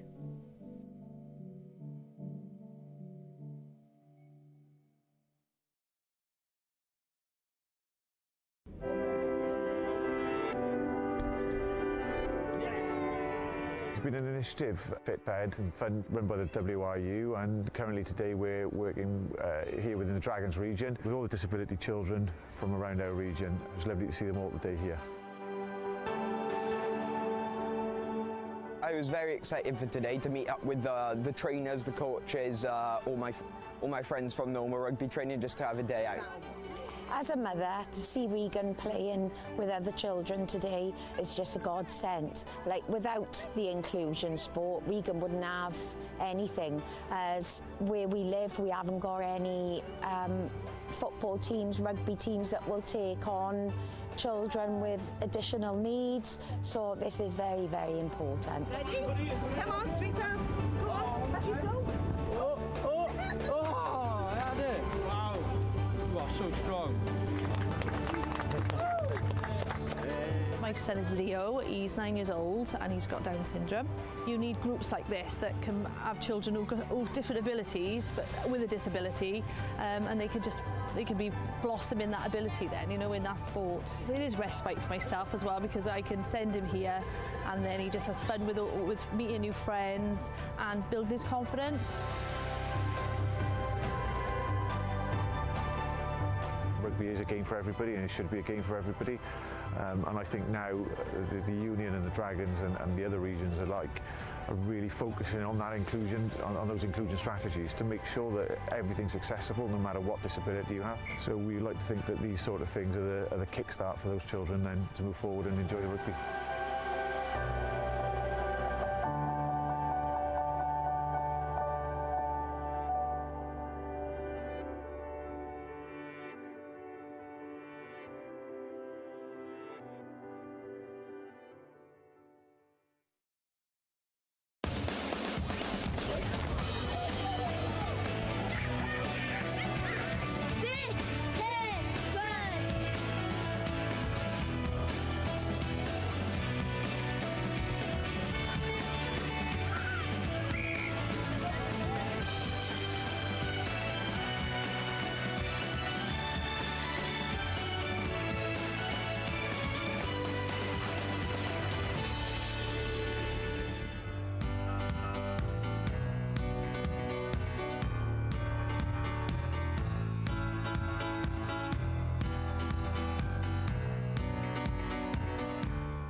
new changing facilities is fantastic. Brings a real brightness for our walk-in values. We asked the players just to concentrate on the rugby element side of things, and close working group have worked hard to let the players do that, and the change rooms are certainly one part of that. It's part of their toolkit.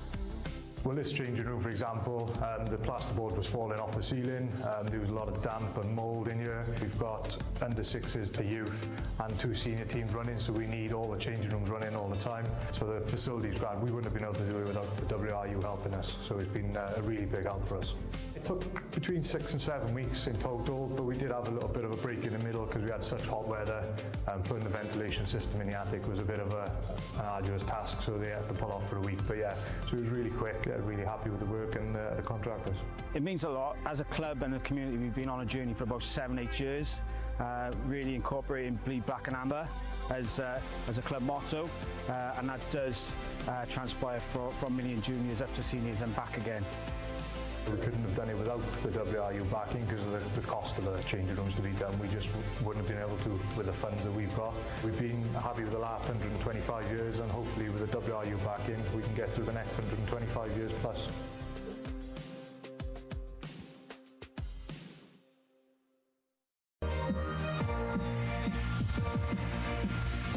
We back each other, we go to battle. They're going to pound away down this near side. Here goes Burgess. Lewis!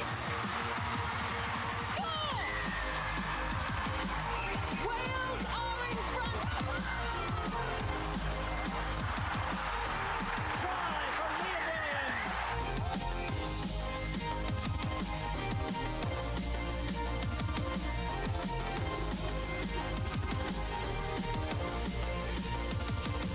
You need groups like this that can have children who've got all different abilities, and they can just blossom in that ability. A lot of kids growing up like me are in the same position as me. Might take on rugby because they've seen someone that might look like them or from the same area as them doing that.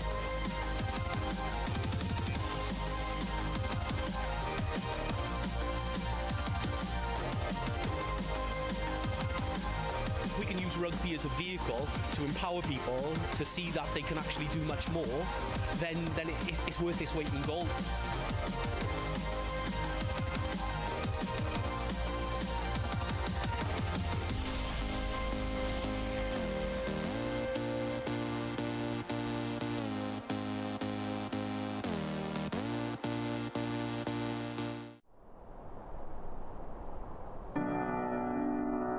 P'un eich bod chi'n chwarae yng nghysgodion y gair gydarnaf y myd rygbi. Neu mas yn wyll cefn gwlad Cymru. Thomas Williams will score for Wales. Rydych chi'n rhan o'n tîm ni, eich tîm chi.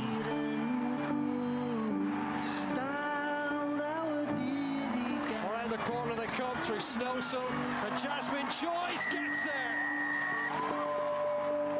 Mae ceidwad y crys hwn yn cynrychioli pawb arall sy'n ei wisgo.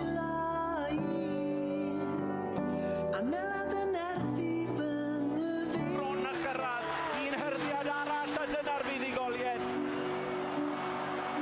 Josh Adams wedi dalu, sgori! O gymoedd godidog y de I fynyddoedd mawreddog y gogledd, mae cais sy'n cael ei sgorio fan hyn wedi dechrau'r holl ffordd yn ôl fanna. Hannah Jones seals this victory for Wales. Gan bod taith pob chwaraewr yn dechrau mewn clwb rygbi yn Rhywle.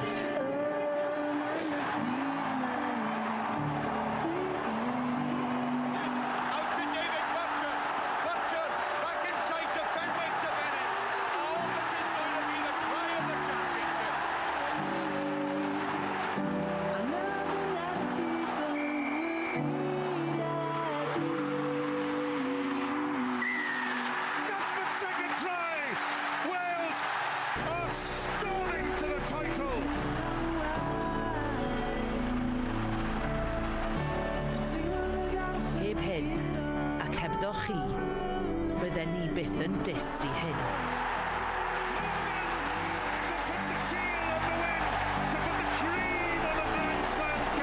Eich crys chi yw'r crys yma.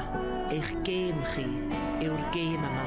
Dyma ble rydyn ni gyd trwy'r ychydig a ddewiswyd yn dod yn un. Ymlaen Cymru.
Welcome back to the Principality Stadium here in Cardiff for the game that we are about to feature, the Welsh Rugby Union Girls Under-16s National Cup final between the Ravens from North Wales and last year's Under-15 Cup winners, the Nelson Bells. So it's North against South once again, as it was in the earlier National Plate final. And if this game lives up to anything like what we saw earlier on, Owen Gwynedd, we're in for a very thrilling and entertaining match. Yeah, the first game was a treat, wasn't it? When an entertaining game, several tries of the top draw, top calibre individuals that we'll surely see on an international stage in the future. And if this raises a bar again, as you expect from a higher tier competition, as it were, then we're in for a magnificent game. We certainly are. Nelson Bells, well, I can tell you that most of these players, if not all of them, featured in that final last year. At fullback, we have Abigail Thomas. On the wings, we have Scarlett Jenkins and Pierre Bollard. Maria Lynch and Isla McMullen are at centre, with Lexi Jones pulling the strings at outside half, outside Lily Hawkins. The forwards, a formidable lineup in Darcy George, Seren Thomas and Evie Hill in the front row. Angel Ban, Ciara Pierce in the second row. Sadie Jones, Amelia Bailey and Tia Jones, who's the captain. And on the bench, an eager to come on, no doubt, and might make a difference in the end. A whole host of players: Southwick, Caris Lewis, Grace Oliver, Seren Wren Howell, Olivia Jones, Neve Bayliss, Olivia O'Halloran, Millie James, Lacey Harris, Casey McLean, and Kelly Perryman was just out of shot there. So the Cigfrain, the Ravens from North Wales, based in Ruthin, have Erin Beach at fullback, Megan Austin and Robin Unsworth on the wings. Their captain is Hannah Tudor, their player of the season. Megan Roberts joins here at inside centre. Molly Thomas and Phoebe Roberts, they pull the strings at half back. Nia Davis, Mia Willis and Elsie Jones form the front row. Ruby Mann and Lleiki Jones the lock forwards. Siwan Rees, Leah Jones and Ellen Hughes complete the starting lineup for the Cigrain. On the bench, Megan Threlfall, Niamh Jones, Mared Roberts, Connie Evans, Ruby Ashton and Elaine Hughes.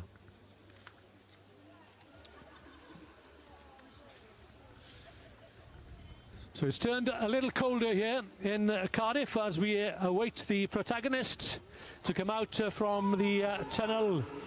It's a proud moment certainly for the Ravens of North Wales. The Nelson Bells, of course, have been here before, but I should say that the Ravens were here last year, but in the guise of the Ysgol Bryn Hyfryd Rhuthun, if I'm correct. And joining Owen and myself is Ashley Collier, the Development Hub Officer for the Dragons region, and that is where the Nelson Bells come from. Looking forward to this one, Ashley, and your first assignment at the microphone. Yeah, no, this is going to be a really good game. The Bells are always a force to be reckoned with in our region, so if it's, like you said earlier, if it's anything like the Quins game was before, we're going to be in for a really good game. Certainly is. The Quins, of course, were the finalists here last year. They defeated Gwylliaid Meirionnydd by 46 points to 29. That's the Cardiff Harlequins RFC. So hint perhaps of a knock-on right from the outset, but it's with the Nelson Bells to take up the cudgels early on here. The passing was crisp in the opening match. Hardly a ball spilt, hardly a pass forward. So these young ladies have a lot to live up to. Well taken. That full-back. That's Erin Beach. Yeah, doing well under pressure there. The high kick with the Nelson Bells girls thundering forward to track the ball down, and again the tackles are flying in early doors, and Hannah Tudor, the captain, showing how physical she is.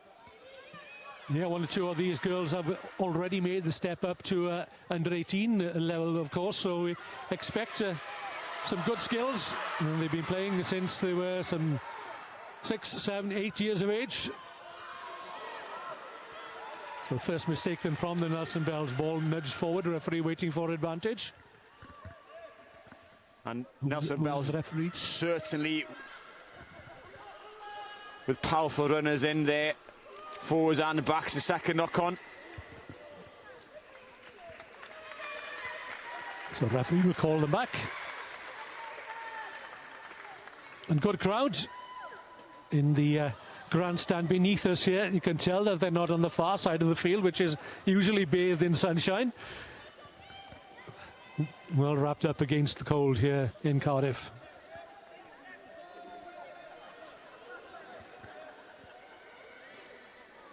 That's a big scrum by Nelson Bells.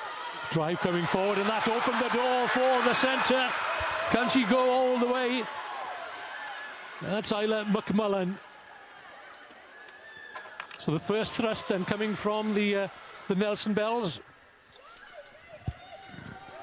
Yeah, danger. Alarm bells ringing here for the Ravens in the shadows of their own posts. The Bells looking to organise their forwards. Play on, says the referee. Can they get the ball down? Yes, they can. And that's the opening score claimed by Sadie Jones, I think it was, the number 6. She had her hands on the ball.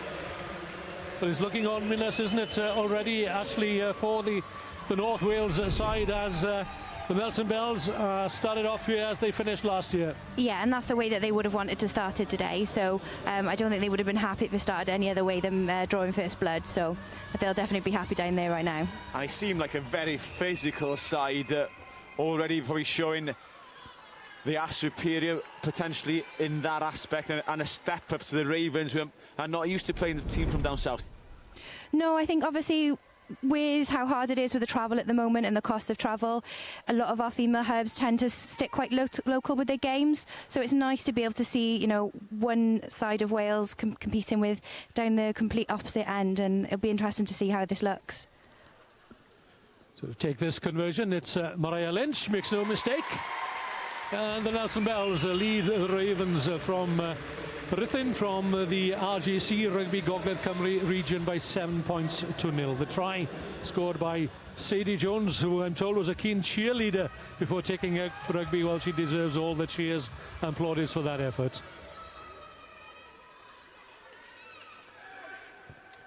But the one thing about conceding early, there's plenty of time to fight back. Obviously nerves that can be a factor early on, playing at the Principality.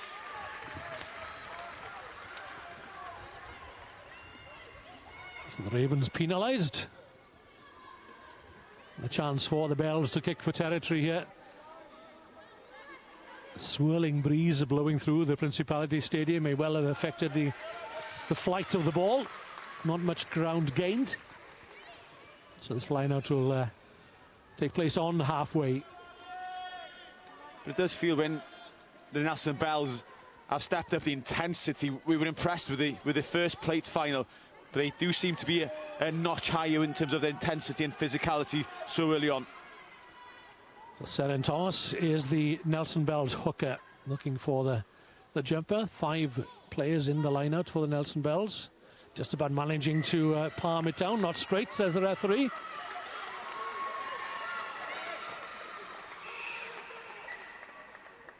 They've gone for the line-out. Probably after that first scrum, they'll be opting for the line-out every time.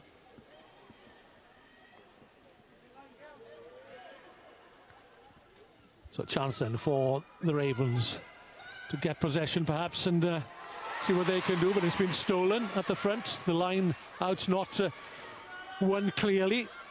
There's some strong runners, aren't there, in this Nelson Bells lineup? That was Kiara Pierce. Yeah, she's been part of the under-18s national setup as well, showing her ability and experience. Quick ball through the hands. McMullen again with the headgear. Having a quick look, there was a scrum half. Lily Hawkins gains another 5 metres or so. Yeah, the Ravens need to get their hands on the ball just to slow this onslaught of Bells' attack. Space out right. Well, they've got the players here. Passing has to be crisp. That's better. It's McMullen. That's all gone wrong for the Bells, but they've retained possession. And they'll start again on the Ravens 22. Yeah, the Ravens surviving that attack, but the Bells are just one wave of black shirts after another. It'll be difficult to keep them out for long. Kira Pierce, the lock forward, putting them on the front foot. Lexi Jones, the outside half. Good clear out. Hawkins. Penalised this time for holding on to possession. Good defensive work by the North Wales outfit. Yeah, they needed that turnover. As I said earlier, Nelson Bells physically seems to be a powerful team, a powerful outfit. Able to cross that gain line, so the Ravens need to wake up and get a bit of ball. Settle down. What is the strength of rugby in your region, in the Dragons region, from a young lady's perspective, if you like? It's going from strength to strength. Our numbers are increasing at a really good rate, and I think that's testament to the fact that we were able to go from 3 age bands now down to 2. The Bells are this season been one of the strongest teams that we've got, but it is getting more and more competitive, and that's what the girls want. That's what they want every season. Yeah, the Bells, if I'm right, unbeaten so far this season. So that's the task facing the Ravens in this final.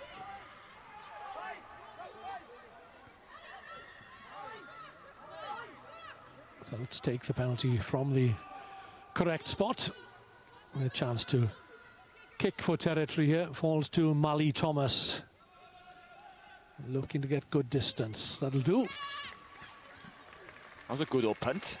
Takes play for the first time into the opposition half.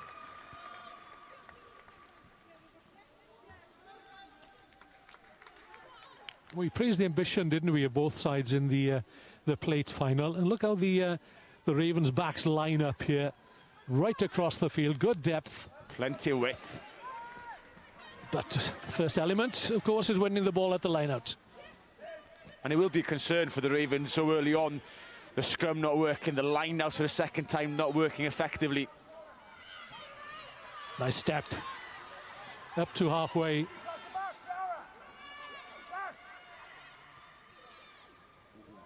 Tipped forward by McMullen. A half chance here perhaps for the Ravens. Let's see. Is there pace on the wide outside? Just can't stay on the field of play. Megan Austin, but you could tell what her intent was, and that looks promising. We saw in the first game there was Seth and Jones, who had an abundance of pace. An individual of that calibre can turn a game themselves, and if the Ravens have a similar play in their ranks, well, who knows? The Ravens can strike from anywhere at any time. And Megan Austin had come all the way over from the right wing for that one. No left wing for the Ravens here, so there could be a move practiced on the training field. But again, it all starts at the set piece, and Nelson Bell would appear to have the upper hand early on, Ashley. Yeah, and like I said earlier, they'll definitely be happy with that. But it's going to be a massive learning for both teams. Like I said, they haven't played each other a lot, so this first half will be them sussing each other out, definitely. It'll be the good old Channel 1 ball win. Remember them? Do they still do them? I don't know. They don't hook these days. Don't hook But the rules of the scrum here, you can only push so far, yes? You can't push the opposition off the ball. It's about 1.5 meters, is it, at this stage? It's full pathway rules, so it's exactly the same as it was being in the boys' game, yeah. So I think sometimes people think that the girls follow slightly different rules to the boys, but it's exactly the same, it's no different. And the ball was out when the referee blew. Both front rows going down there. So another chance then for Phoebe Roberts, who starts today at 9 for the Ravens. Last player down, that's the number 8, Ellen Hughes. Scrum under pressure again. The Ravens do well to get the ball away. Now then, they have the numbers on the wide outside. Pass not going to hand. It needed to come a split second earlier, possibly. Megan Austin out on the right is bundled over, not into touch. Advantage being played here, so it's an opportunity for Ellen Hughes to truck the ball up and for the Ravens to have a free play. So no distinct advantage, and the referee will call them back for that high tackle. That's better for the Ravens. That's going to be a confidence booster. An opportunity to go wide. The hand's not quite accurate on the final pass, but it shows that if they can carry, they can cause some problems.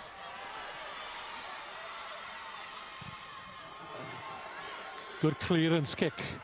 But Megan Austin it is who's covering. She's covered a fair bit of grass in the opening few minutes, and here she comes again. Ball tucked under the outside arm. That's good to see. Tackled there by Isla McMullen. That's a brave person who goes down on the loose ball here. Boots flying in from everywhere. And there will be a slight delay here for a collision and an injury to the Ravens lock forward, I think it is. Yeah, as you said, when the boots about to fly in, every slightly tentative to fall on that ball. It's almost the braver you are, the fewer injuries that happen. Llake Jones, no real harm done. A little dazed, perhaps. But it's good to see Megan Austin on this left-hand side. She has pace, but she needs to be careful that she doesn't run away of her support too often. And it's also easy sometimes for the ones with the pace to try and curve and arc outside the opponent. But by doing that, you run away from the supporting players, and they can't get to you in time to recycle the ball. You get isolated, and it ends up inevitably being turnover ball.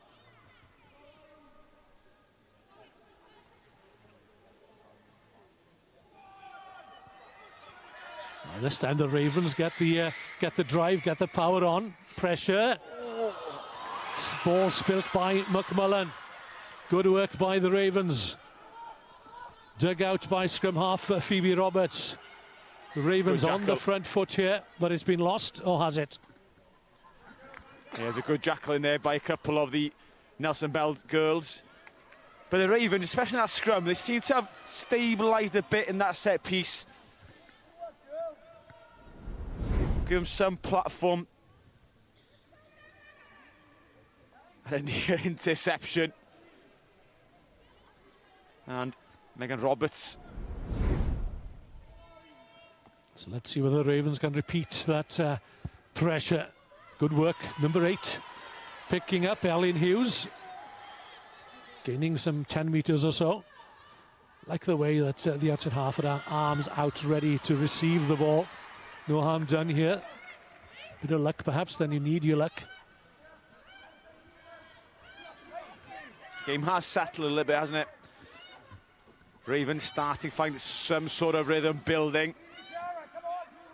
Yeah, I'm not saying they were overawed by the opposition in the opening minutes, but they, as you say, they seem to have settled down and they look to go through their processes, I'm sure, in the next few minutes or so. Being trailed now by 7 points to 0. Yeah, but it's only 7 points. It's only one score. There's only one way this young lady goes, and that's straight towards the opposition try line. And here comes another thruster from the tight head prop forward this time, Elsie Jones. This is better.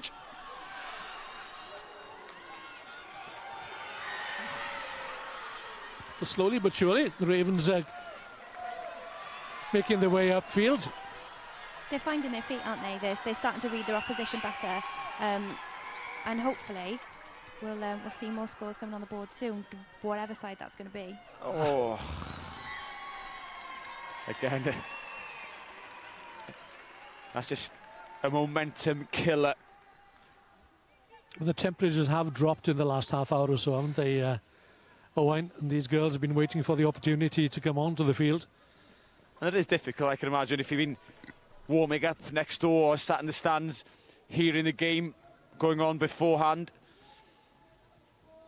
You're just eager to get out there on the field yourself. You're burning that energy, that emotion, that excitement just in you, and it's tiring probably waiting. Oh yeah, it's that risk, isn't it? You want to be warm, but then you don't want to overdo yourself, and then you don't want to get cold, so you're definitely anxious to get on the pitch and just get going. And it's a big old pitch, Ashley. Oh, it is. And you know, a lot of them, they don't always get a chance to play full pitch. So not only is this an incredible experience to play at the stadium, but to play full pitch here as well is fantastic. And the pitch is in superb condition, lush grass. And of course you do tend to, well, I'll have a go here early on. Only to find that in the last 10 minutes you've got somebody coming onto the field to help out because you've got cramp. Yeah, and for the Ravens, I think maybe the physicality side of it early on, you maybe weren't expecting Nelson to be as physical, as powerful. If they don't play the standard opposition week in, week out, it's difficult to bring your standards to the highest possible. It takes a bit of time to get there. Yeah, so they would have played each other a couple of weeks back in part of like the rounds to get here. But like you said, you don't know who was playing, what positions they were playing at.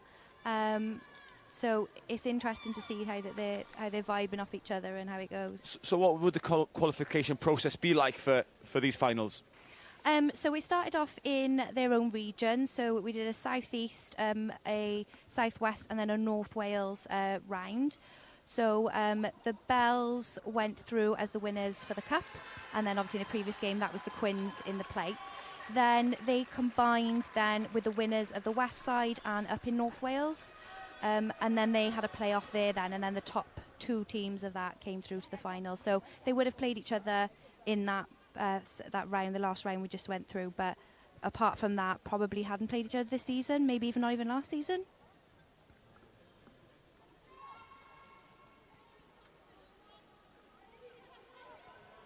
So the forwards then will go down again. Just the one score.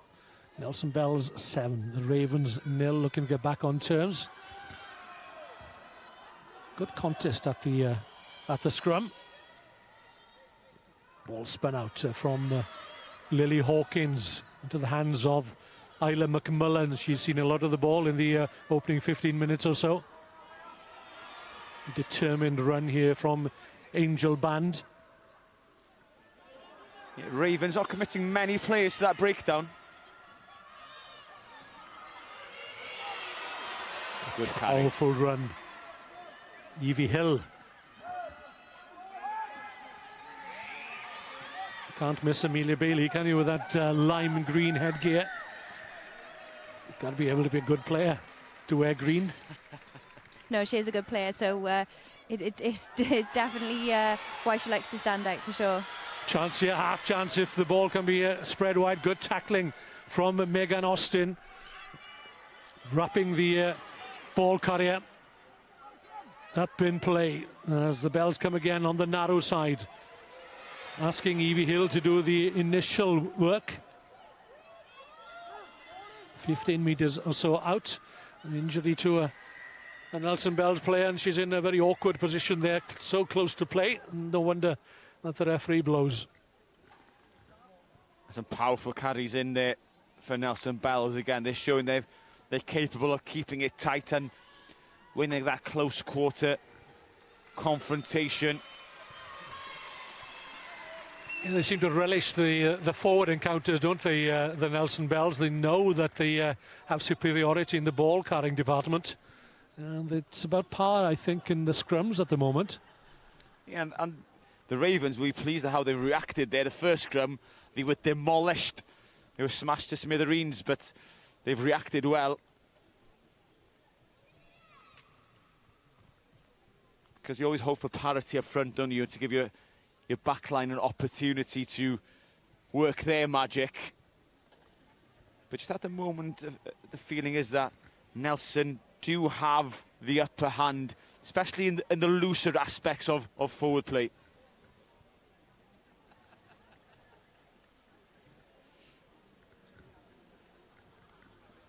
So how much interaction with the Dragons region then have with these sets of girls? Are the club sides, would they go into age grade rugby?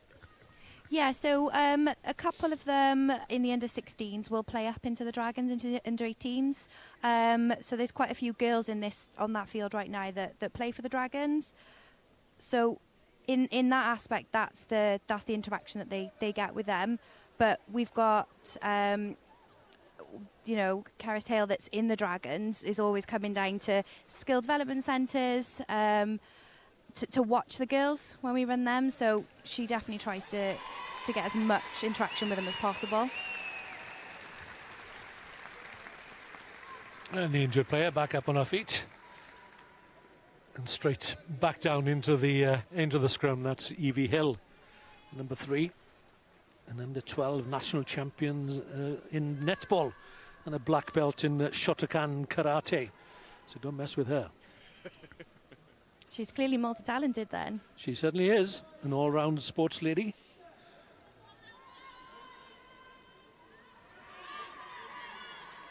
Good nudge there from the Nelson Bells. Will it go out this time, I wonder? In from the left flank, that's Piera Bollard. In the shadow of the Ravens posts, a change of direction. Evie Hill. Nice step from Kiara Pierce, almost to the Ravens try line. One more nudge perhaps on the scrum half. Lily Hawkins. And the Bells have their second score. And all happening with the carries. The Ravens always on the back foot, unable to compete on the ball on the deck to try and slow that possession, to slow the flow of the Bells attack. And a great step there by Pierce. And it's the rucking as well by Darcy George in there to blow the jackler away, and that just gives a channel on the dark side or the blind side.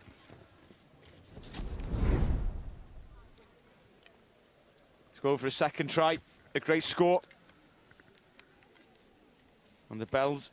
They'll be really happy with that as well, to all the work that they've put in and the dominance with the possession. They'll be really happy that now they've got another score on the board. Yeah, when it's a one-score game, in essence, the opponents always feel they have a chance, then the second just gives you a bit of breathing space to relax a bit, doesn't it? So this is Maria Lynch. Taking a deep breath, eyeing the posts. Back down onto the ball. Not an easy kick. She's got the distance, I think. Yes, and the accuracy, no. Just dipped under the crossbar. It was a great effort. Certainly was.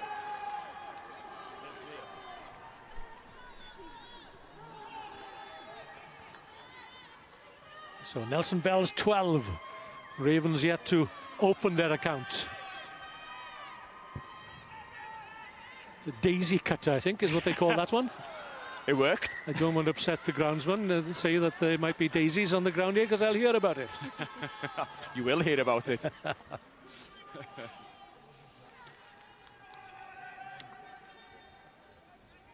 Yeah, but the Ravens here, they need to react. I know they have from that opening score, but this is position, possession, to try and string something together. Under the cosh again, but the number 8, Ellen Hughes, does well to get them out of trouble. Nothing wrong with that, says the referee. Play on. Good grappling on the floor there. Yeah, the Bells attacking the breakdown area. That's a good contest here, isn't it? The Ravens prop forward Nia Davis with possession, and she's done well to ensure that the ball comes back on her side. Still there. Support is needed. Pass was forward. Yeah, and a bit of injury to boot to that forward pass. Yeah, that's Nia Davis. It's the ferociousness in the breakdown by Nelson Bells. That's a great tackle. Driving through, great technique, pumping the legs. Yeah, we saw some pretty little short passing yesterday from the senior girls, didn't we? Senior women. I think Bethan Lewis, it was. She had a hand in 2 tries at least for Wales. Just that little pop pass. Keep the momentum going. But that is a sign of women's rugby compared to men's, if you can make the comparison. Due to the physical aspects, the skill element of the game seems to be so much more important. The interplay, those short little pop passes off the shoulders are so effective because they don't rely on smashing and trundling the ball up quite as much. Yeah, definitely. It's a completely different game to watch. Like, there's a lot less kicking. No, definitely not kissing. There's a lot less kicking in the game, and there's the ball's in play a lot more as well. So it is just different to watch. And like you said, the passes are shorter, but I like watching it. It's so I find it sometimes more interesting. But maybe I'm biased.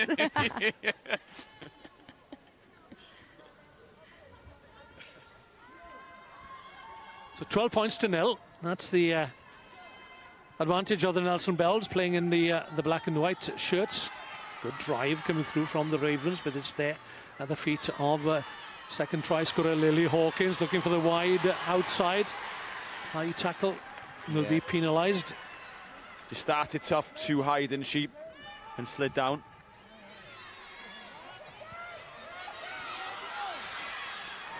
Oh, good chasing by the Bells. The referee allowing full advantage here.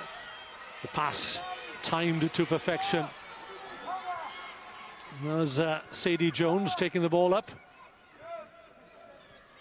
The ever-ready Kiara Pierce into the Ravens 22, supported by Evie Hill. Still they have possession. Battling away, that's Lily Hawkins. Yeah, short in stature, but she's an impressive player. She is, isn't she? And again, it's McMullen trying to do a little bit too much on her own, perhaps. I'd like to see the outside backs receive more ball from the Bells. Jones to Darcy George. Seems ominous here. Certainly does. Options left and right. Step inside from Pierce. Change of direction, the hooker, and the doors open once again for Seren Thomas this time. The hooker gets Nelson Bell's 3rd score. There's a lovely little offload there, just to open the hole.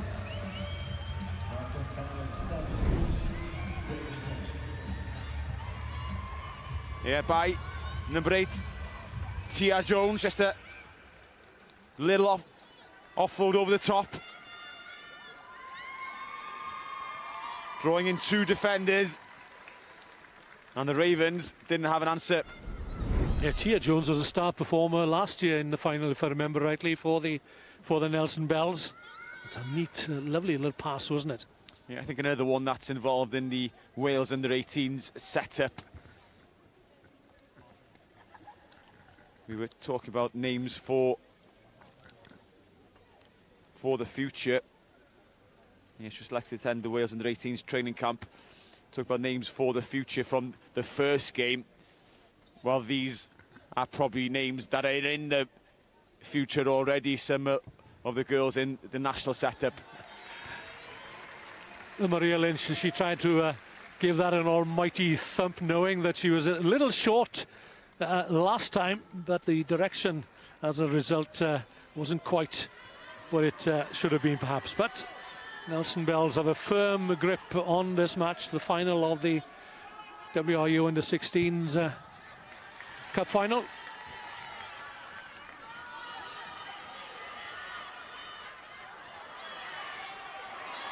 Lovely play. Up over the 10-metre line. Good carries from the forwards. They're full of running.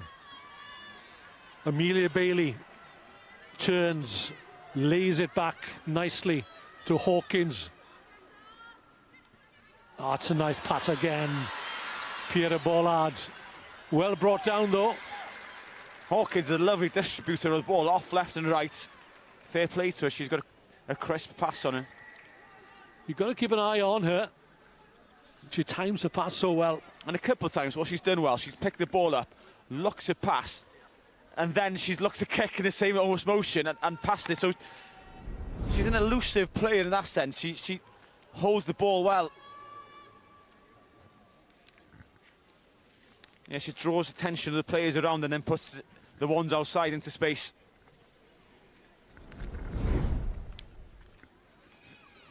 As we see one of the Ravens girls receiving a bit of treatment on the touchline. Difficult to see who exactly she is. Might be Megan Austin in the completion of that tackle.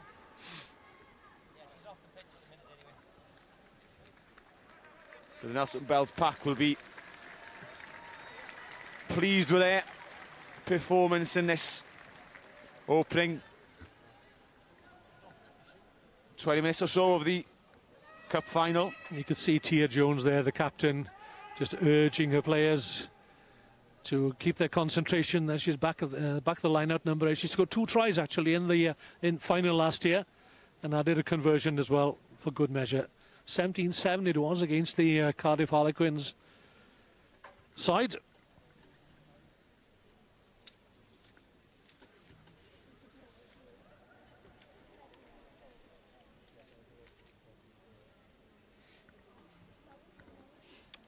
So it's going to be a substitution. So Megan Austin will depart.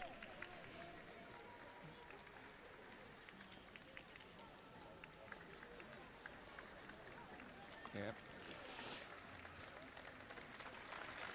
Taking the bump, unfortunately, for Megan Austin. And she was a threat out wide, plenty of pace in her legs, and should be missed for the Ravens. Yeah, good appreciation being shown by the crowd here for her efforts. Mared Roberts is the replacement for her. And how good is it to see the support for the Nelson Bells in particular? Perhaps you wouldn't expect as many people to make the journey from Ruthin and the surrounding areas. It's good to see some of the plate finalists are still here watching as well. I can see a few of the Quins shirts.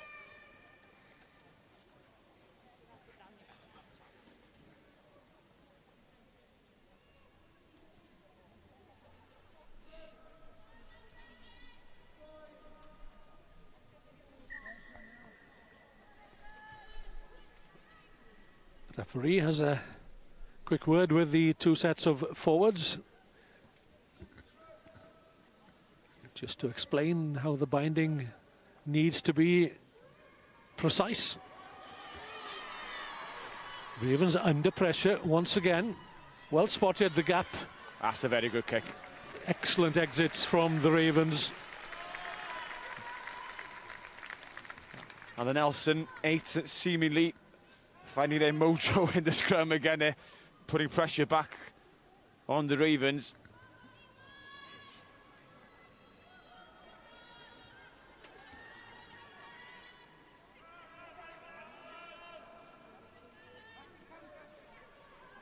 The Bells take 2 players out of the line-out, and they would be Amelia Bailey and captain Tia Jones. So they're on tippy toes if this ball comes out cleanly, and then expect them to charge at the opposition. The first element is done well, and there is Tia Jones running straight at and through the Ravens defence. One step perhaps now then. Where's the support? Into the 22. It's there on a plate for Hawkins. Distribution is good for Pearce. And that's the prop forward again, Evie Hill. That final pass not going to hand. A well-worked move, though, from the Nelson Bells. It's still on. Hill with a show and go this time.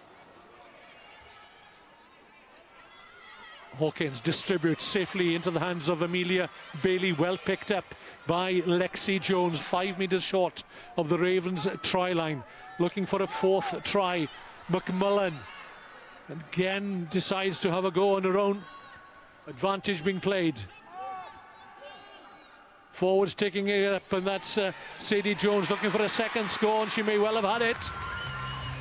The referee's arm is in the air. It's a 4th try then for the Nelson Bells, and a second for the flank forward Sadie Jones. Yeah, too much power in the Nelson Bells. Forwards, just the pack, just ploughing on one after another. Players all too happy to offer themselves as carriers. And the Ravens looking tired in defence. And the longer they have to defend for, that will compound those problems defensively as the energy gets zapped away from their legs.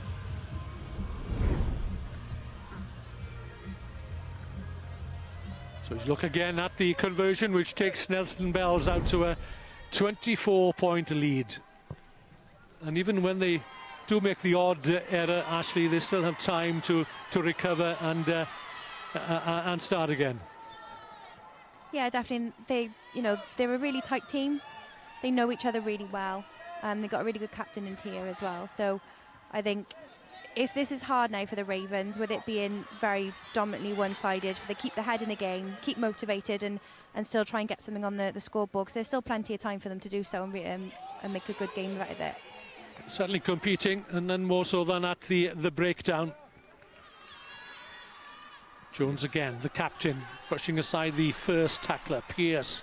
The runners everywhere for the Nelson Bells. That's a scrum half already with 1 score to her name. Lost forward, so it'll be a scrum for the Ravens. And the Bells, they have a backbone of players in important positions. Hawkins, a great distributor. Tia Jones, the number 8, carrying hard. We have Pearce in the second row as well, in amongst it. They've got a backbone of a quality team and players who can make something happen on their own.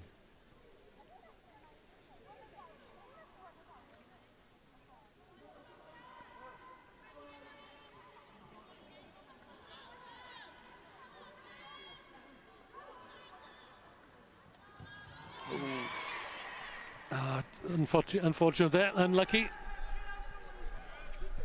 Yes, fortunately in one sense it hit the ref and nobody else, and they get another scrum. But that's a decent scrum by the Ravens. Was a platform there for Phoebe Roberts to look for an exit from the 8-9 position. Yeah, she's had to dig the ball out of the scrum going backwards more often than not, and that's a better scrum. And again, it's difficult for Marley Thomas to get the ball away. She just about manages it, but the advantage is back with the Nelson Bells. That's good pressure from the Bells back row. Amelia Bailey, Sadie Jones and Hawkins rushing up to put as much pressure on the kicker as they can.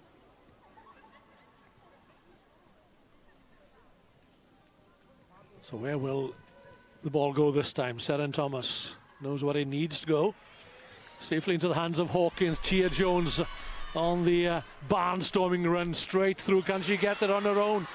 Inches short, not able to reach out. Hawkins spins it out to Evie Hill, and the tries keep on coming for the Nelson Bells. That's 5 in a row without response. 29 points to 0, and the conversion to come. It's proving difficult, and again Hawkins in there identifying the overlap, and a lovely pass on the plate for Evie Hill, and she didn't have to do anything with the ball, just catch it and flop over.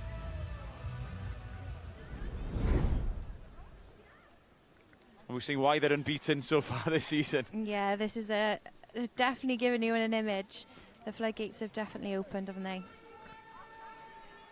But they played alongside one another for last season and the season before, probably at different age groups. We saw what they were capable of 12 months ago, and when they won the cup here at the under-15s level, and they've just gone up a notch. Yeah, definitely. They're focused, you know, that they train hard. They've got, the Bells are a good club in the sense of the support that they give the girls, so they've got all of the setup that's right. It's what's best about community rugby, isn't it? We talked a lot about community rugby and how perhaps it should be separated from the professional game. But the Nelson Bells are certainly giving a good account of themselves. And shortly, I'm sure Maria Lynch will find that conversion which has eluded her so far. 5 tries to 0 then. That's the advantage of Nelson Bells. 29 points to 0. As we reach half-time, it's a mountain to climb for the Ravens in this second half.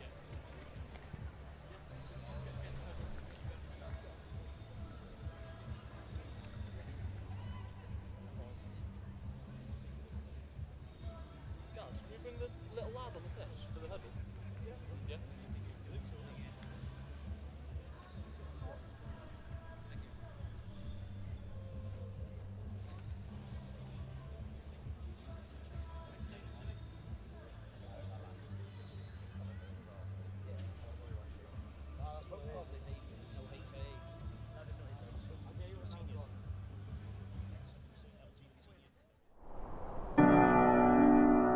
P'un eich bod chi'n chwarae yng nghysgodion y gair gydarnaf y myd rygbi. Neu mas yng ngwyll cefn gwlad Cymru. Thomas Williams will score for Wales. Rydych chi'n rhan o'n tîm ni, eich tîm chi.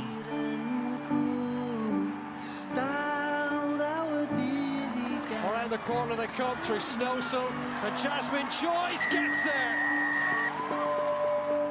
Mae ceidwad y Crys hwn yn cynrychioli pawb arall sy'n ei wisgo.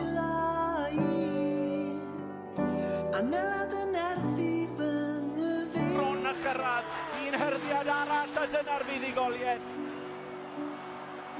Josh Abrams wedi dalu, yn ysgoli! O gymoedd godidog y de I fynyddoedd mawreddog y gogledd, mae cais sy'n cael ei sgorio fan hyn wedi dechrau'r holl ffordd yn ôl fanna. Hannah Jones seals this victory for Wales. Gan bod taith pob chwaraewr yn dechrau mewn clwb rygbi yn Rhywle.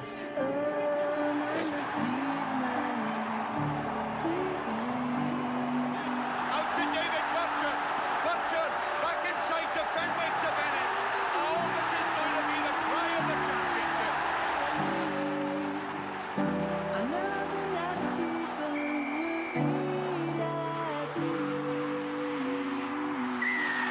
Cuthbert's second try. Wales are storming to the title.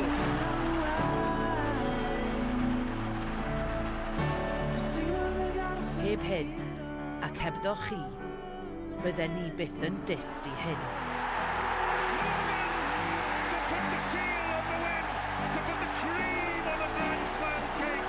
Eich Crys chi yw'r Crys yma.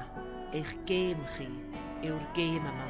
Dyma ble rydyn ni gyd trwy'r ychydig a ddewiswyd yn dod yn un. Ymlaen Cymru.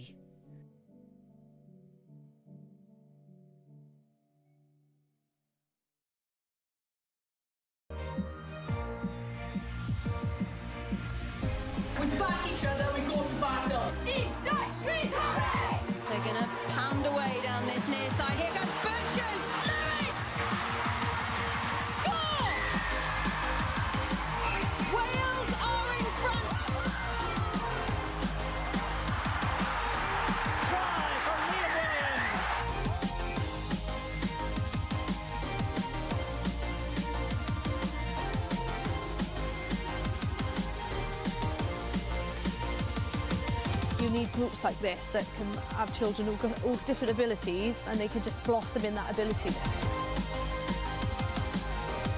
A lot of kids growing up like me are in the same position as me, might take on rugby because they've seen someone that might look like them or from the same area as them doing that.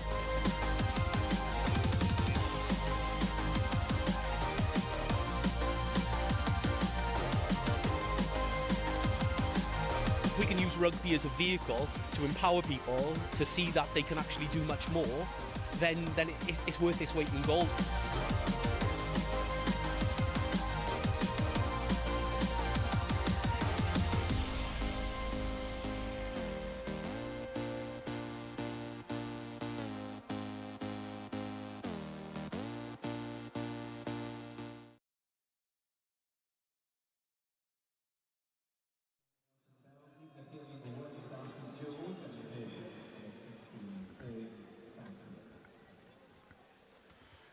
It'll be the Nelson Bells to kick off this second half with a healthy and commanding lead. 5 tries and 29 points to nil. It's difficult to see a way back for the Ravens, but if they could get the first score of the second half, then that would certainly give them some confidence.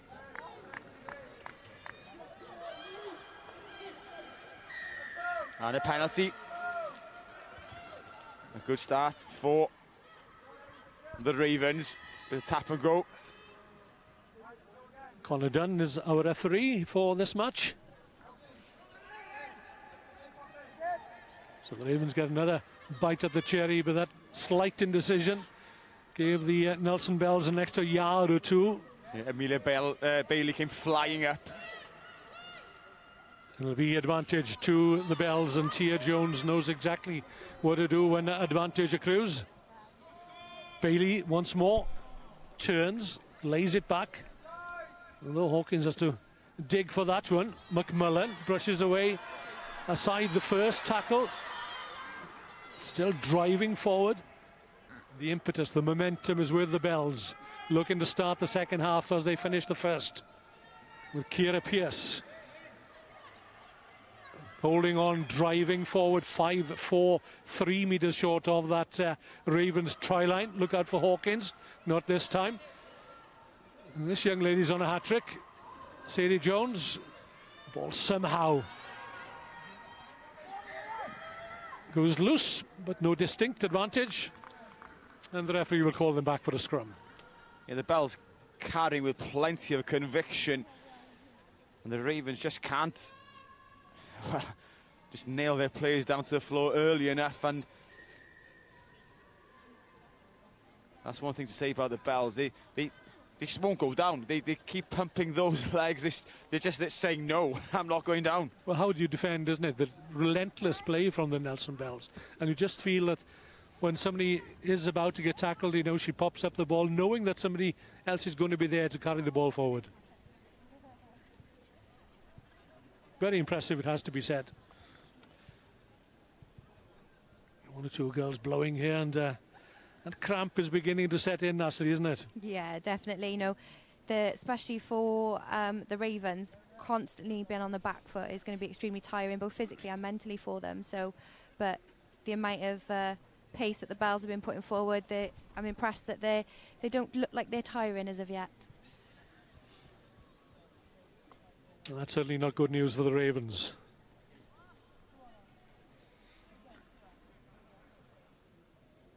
There's a good squad of young girls up there in the North Wales region. I think I saw about 50 of their number, many of them, of course, from the Gwylliaid Meirionnydd, and this Raven side is a pretty settled side, and what is needed, I suppose, is more competition and a better standard of competition. That's not to decry the efforts of anybody up in that region, but to improve, you need to play someone better than yourselves. And to play on a regular basis, not on a one-off occasion. And this is probably what happens here with the Ravens. They're playing Nelson Bells, a team that they don't know that well, haven't played all that too often. And it's a step up in class and calibre.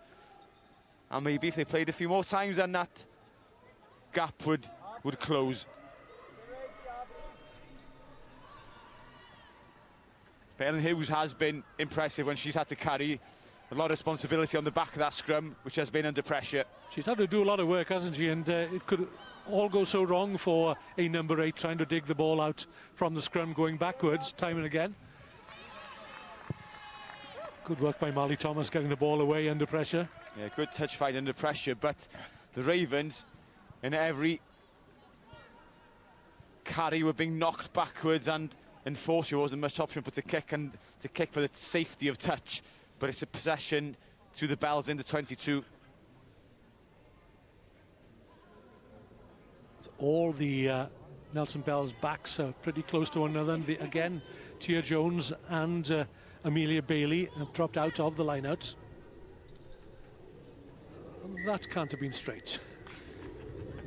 Even I could see that. Yeah, there's a misfire in there. Yeah. I slipped out of the hand, I imagine.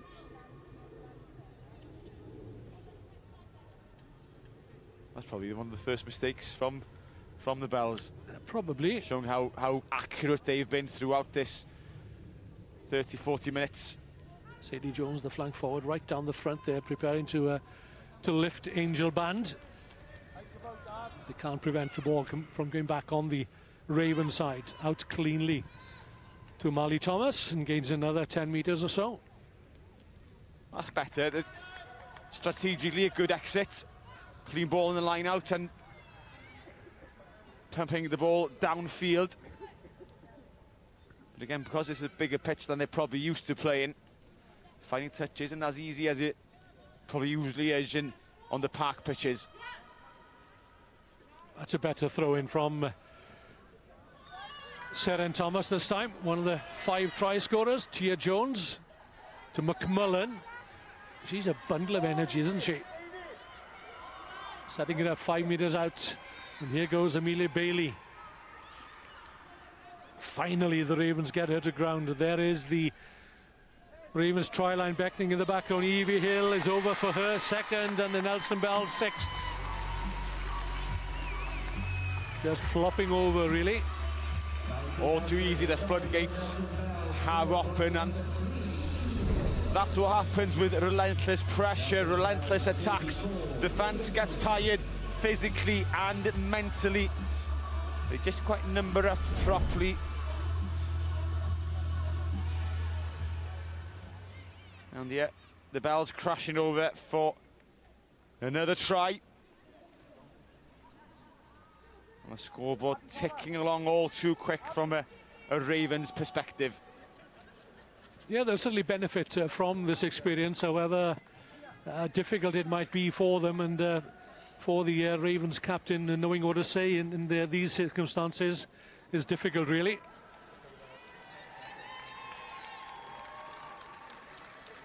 So let's see what Maria Lynch can do from the right side of the field, and she's some 12, 13 metres in.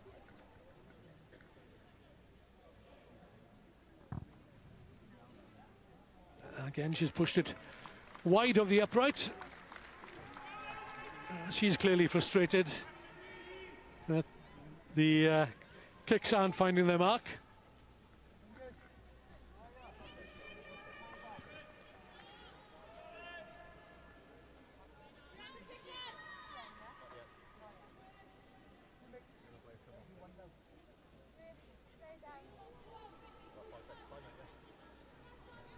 I think changes have been made.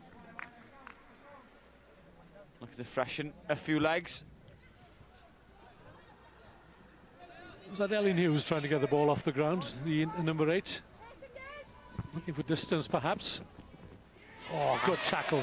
Good chasing as well. Not just the tackle, but following up in numbers.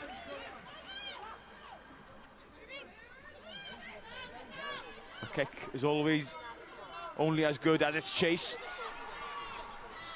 Ruby Man holding on for grim death here.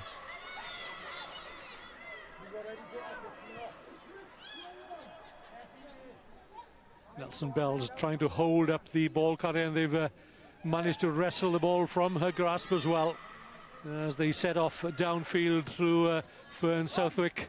A good switch in play, identifying the blind side. There are numbers spare. Hill over the top to Kiara Pierce. That last pass looked forward, and Connor Dunn, I think, is in agreement. A bit of fortune going away of the Ravens for once. The Ravens are folding over around the corner defensively and just didn't pick their heads up to see that the Bells just flashed back towards the other side. I could see the disappointment on the face of Scarlett Jenkins there. This is the first time that she'd had the ball in hand and in space. I know she'll be gutted about that, but you know she's still got a chance to go.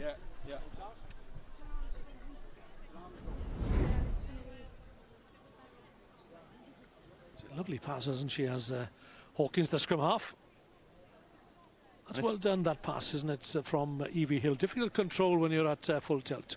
Yeah, it's great to see the forwards as well, not just putting the ball under their arm and putting the head down. They're looking to offload, to draw the players into the contact and then release the ball before that tackle comes in. Bells driving forward. Thomas just about manages to hook it into touch, with the pressure still on that Ravens try line, as it has been for most of this match.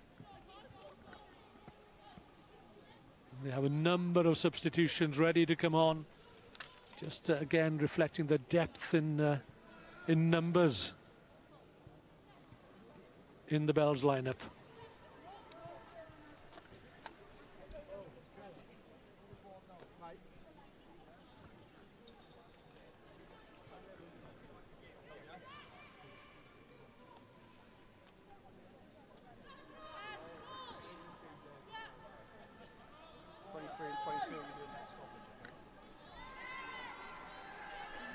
Angel Band taking it down. Ciara Pearce for the corner. Raining tries at the Principality Stadium for the Nelson Bells. And the Ravens will be disappointed there. They set up their defensive maul really well. They slowed the first thrust. As you can see, they're piling in, starting to drive that more towards the touchline. But Charlie Pearce peeling off, identifying the defence wasn't at home. And over for a try. 7 tries for the Nelson Bells. And there's more kicking practice for Maria Lynch. And this is out even further towards the far touchline. She still goes through the same process.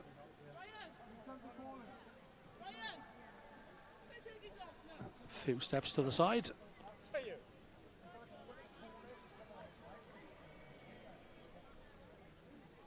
Deep breath.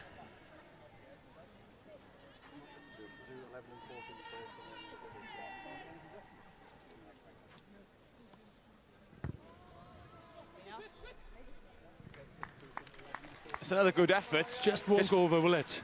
No. But she had the accuracy that time. Yeah. And going through her routine installs good practice.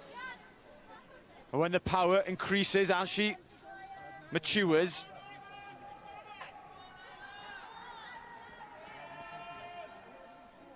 just dipped under the crossbar.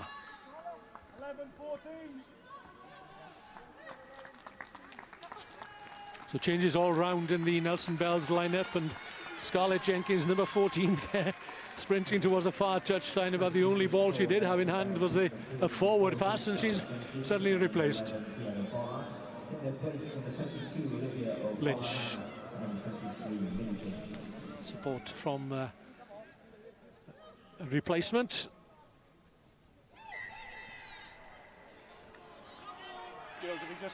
yeah, just slightly forward. And again, it's good play by the Nelson Bells, and as we've seen with the girls in the plate final, always going into contact, but at the same time releasing the ball to the oncoming runner on their shoulder. It's good support play. A scrum to the Ravens. Under pressure, but again, Hughes, number 8, doing well. Just still manages to get that ball away.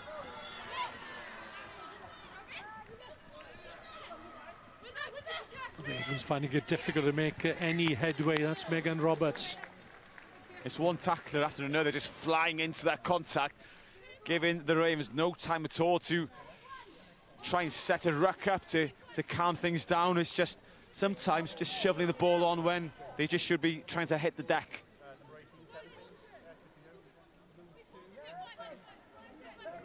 19 towards the back of that Nelson Bell's line-out. That's Seren Howell.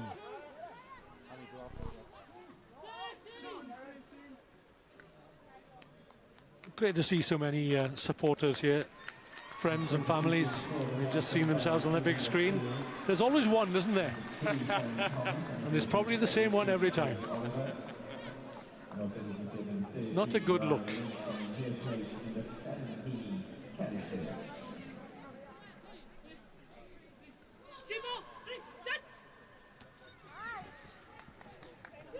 Pierce Bailey this time at scrum half. This is Hawkins.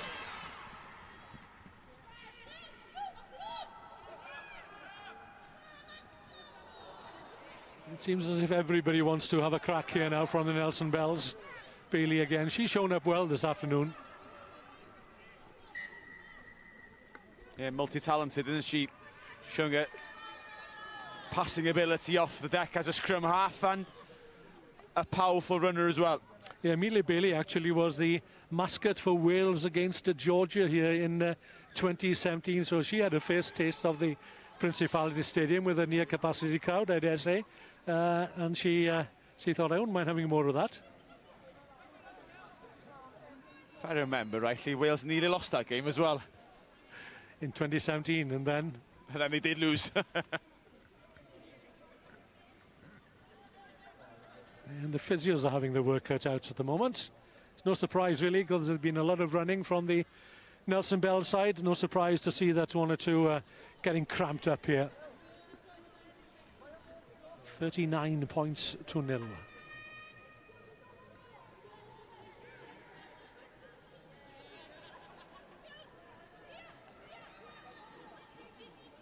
So the girls from here now will progress under 18s. Is that the next step? Yeah, so because there's the two age groups in there, so the year 11 girls now will progress up to under 18s next season, and then the year 10s will have this second year then in this age group. But I think those older ones are ready for that next step up. Some of them already play in that next step up in the Dragons, so it'll be interesting to see what that looks like next year as well now, and what the new cohort of under 16s will look like. So the Ravens player being impeded somewhat. There was a centre, Hannah Tudor, the captain. We haven't seen enough of Hannah Tudor. She is the star player in this Ravens lineup. Determined as she is, making that tackle. Already made the under 18s grade.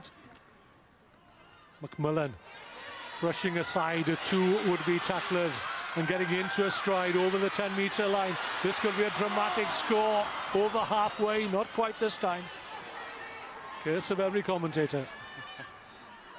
If Ravens can ship this to the left there is space there, but they need to recycle the ball. That's going to be advantage for the Ravens. The back's lining, no, the other side, that's where it needs to go. And that's what it does go. So back they come once again. Not back 10 metres that time. And then let's see whether the Ravens can get one score on the score sheet. This kick needs to be a good one.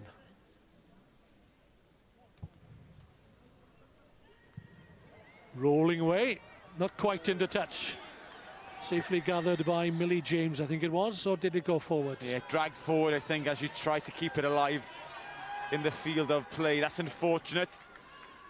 But for the Ravens, it's a decent outcome.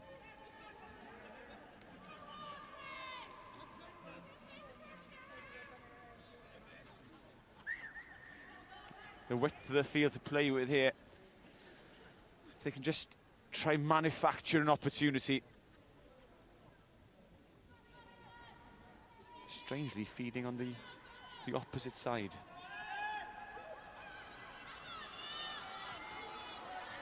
It's on its way. That's the captain, Hannah Tudor. Yeah, isolated. Yeah, the Ravens, I think it was obvious what they were trying to do, trying to get it to the captain, and when she got the ball, the bells had flown up. 2 or 3 of the girls around Tudor. Bells want to run it and pile on the agony. Evie Hill, round the corner comes Hawkins. Just about managed to get the game a bit all the way. Good pick-up by Sadie Jones. The Bells full of running, still full of running. And none more so than Ciara Pearce. Sucking in 2 and 3 Ravens defenders. Evie Hill has impressed, certainly 2 tries to her name. The tight head prop forward. Hawkins looking for the runners in the wide open spaces. Well, then the Bells have the numbers here. Tia Jones onto Angel Band, I think it is. Oh, well picked up there, well taken by Great McMullen. hands. Got some good skills as McMullen. Ball falls back into the arms of the captain, Tia Jones. And the bells are ringing for Nelson. Out over the 40-point mark now, 44 points to nil. And it's all based on crisp passing. I know there's a mistake here. The clearance kick charged down, and Tia Jones at the right place to scoop that up and crash over. But it's the passing in midfield between forwards and backs. It's so slick, it's always on the mark, on the money, runners running onto the ball. And the Ravens have no answer to the physical aspect, and when they get into a bit of space, the Bells are devastating.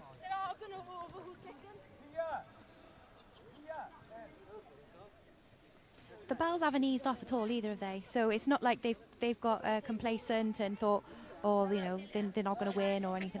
They've just kept going. They're playing it with the same pace, the same intensity. They just want to get that score as high as possible. Yeah, and the substitutes, the replacements that have come on as well, have kept that intensity going as well. The standards haven't dropped, considering. So it's Ciara Pearce. Lock forward will have a crack at this conversion. Maria Lynch having been replaced. So let's see. She did kick in the final of last year, if I recall, at under 15s, not quite having the gas.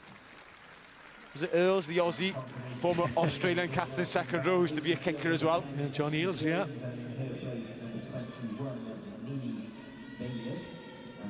So the Nelson Bells well in control, as they have been right from the outset. 44 points to nil, that's 8 tries without response. And they're marching their way towards the cup, which will be presented to them in a few minutes' time. The Ravens, to their credit, they still battle away. Hill to Jones, to McMullen. Hall down just outside their own 10-metre line. And there's the industrious Jones once again, in the thick of everything, as has been Ciara Pearce. On halfway, and Tia Jones calling for the ball early. Fresh legs.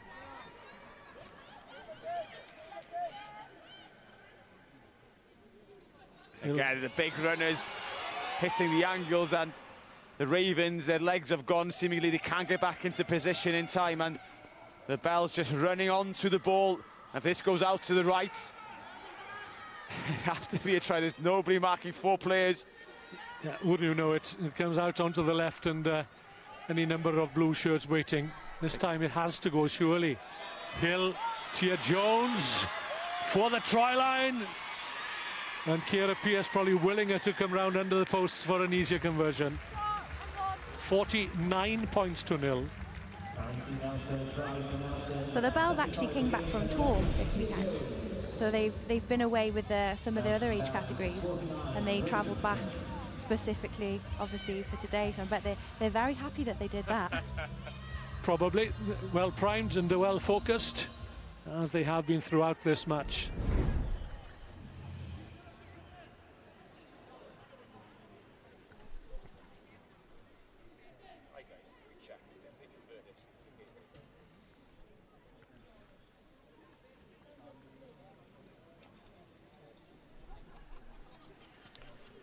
So the significance of this conversion from in front of the post is that the Nelson Bells would cross the 50-point mark, and according to the rules, I believe that is it. The game will be brought to an earlier close.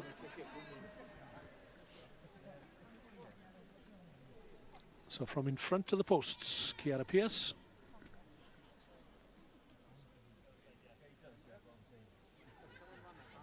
Just inside the Ravens 22. Sweeps it between the posts, and indeed there is confirmation, as if confirmation were needed. Connor Dunn blows the whistle to bring the game to a premature close, with the Nelson Bells defeating Cigfrain, the Ravens from Ruthin in North Wales, by 51 points to 0. But the Ravens needn't be despondent at all. They contributed well to the match. They were just outplayed, outthought on the day, outmuscled as well against a very, very experienced and proficient Nelson Bells side. They won the cup final at under 15s level last year. They've repeated their success of 12 months ago, and they've clinched the under 16s cup this year. Yeah, I think the Ravens will have to be proud of their achievements of getting here to the final, and they have come up against a quality team in Nelson Bells. And as you say, when they are experienced at this level, they've been here before, they've done it before, and they're a quality team. And I'm sure Nelson Bells would have put a number of points past any team they would have played against today. They were on form, they were on song, and everything seemed to click. And they've got some quality individuals. We thought in the first game in the plates there were individuals there that would have of the highest standard, but we saw a team today that had probably 1 to 15 of the highest standard. Yeah, they should all be so proud of themselves today. They've all worked and given 100% on that field. You can tell not a single player has left anything to give. But, you know, their season's not over. This is just halfway through their seasons. They've got the rest of the summer to play as well. So, you know, if they can take anything from this, is that to try to come down more, and we should try to go up more to get that experience of playing the different teams.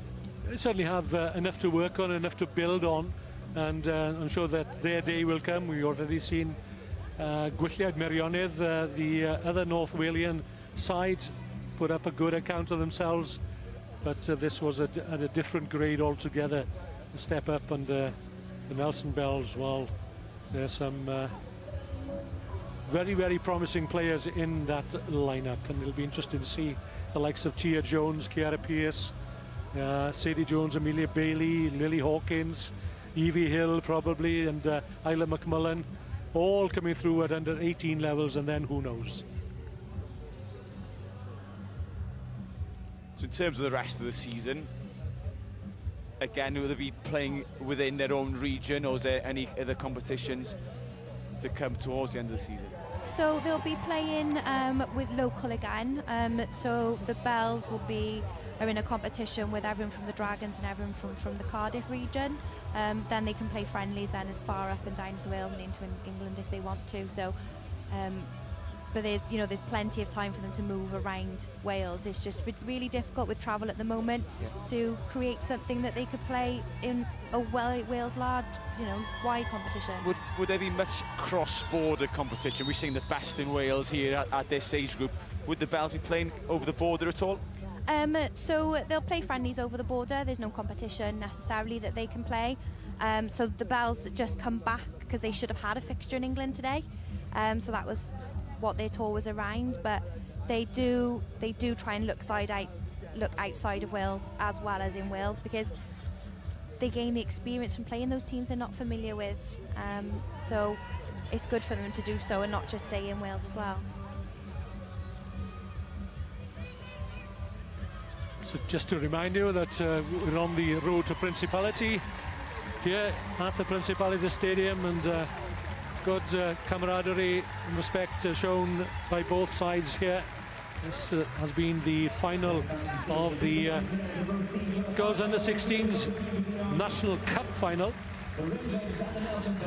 won by the Nelson Bells by 51 points to 0, and showing good grace in forming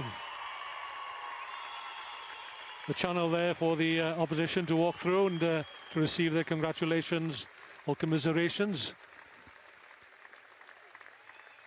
We'll be back next Friday for the National Youth Finals, the Bowl, the Plate and the Cup Finals. And there is the Cup itself, which will be claimed shortly by the Nelson Bells and their captain, Tia Jones.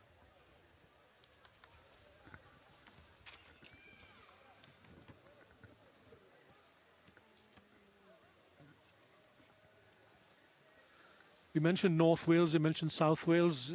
Teams in Mid Wales, as Cobra, I think, do they channel their efforts towards the North Wales region? Yeah, so the North Wales have their own competition, and then West will do the same. So we try and keep it as local as possible in the early stages, and then the travel comes in then at the later ones, like now. So they all get a chance to compete at different times throughout the year.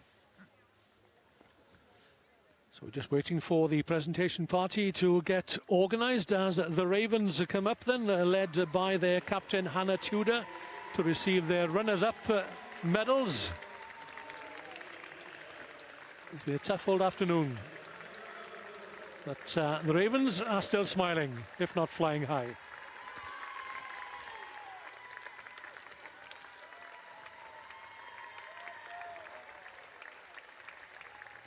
And they may not have support in numbers here, but the Nelson Bell supporters and those that have stayed from the Cardiff Harlequins as well, showing their gratitude and appreciation of the efforts of these young ladies from their base in Ruthin in North East Wales. The presentation party includes Lydia Sterling here, the WRU People Director. She's assisted by Jo Davis, the WRU Community Lead for Women and Girls. And Geraint John, the Community Director, is there somewhere. Never a shrinking violet.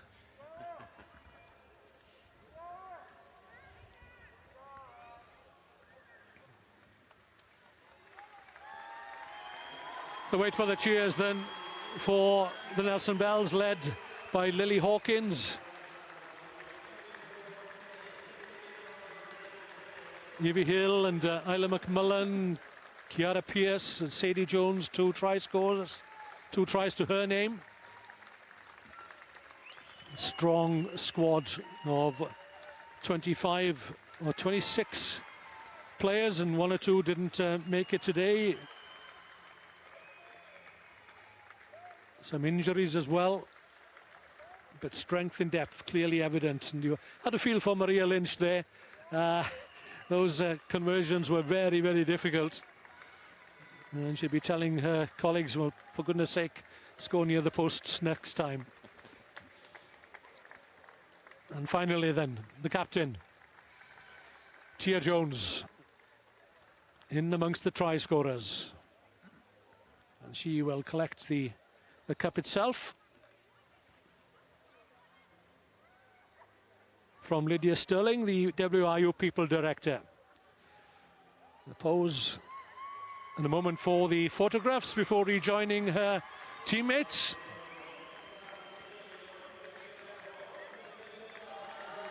So the winners of the Under-16s National Cup Final, the girls of the Nelson Bells, in Nelson, of course.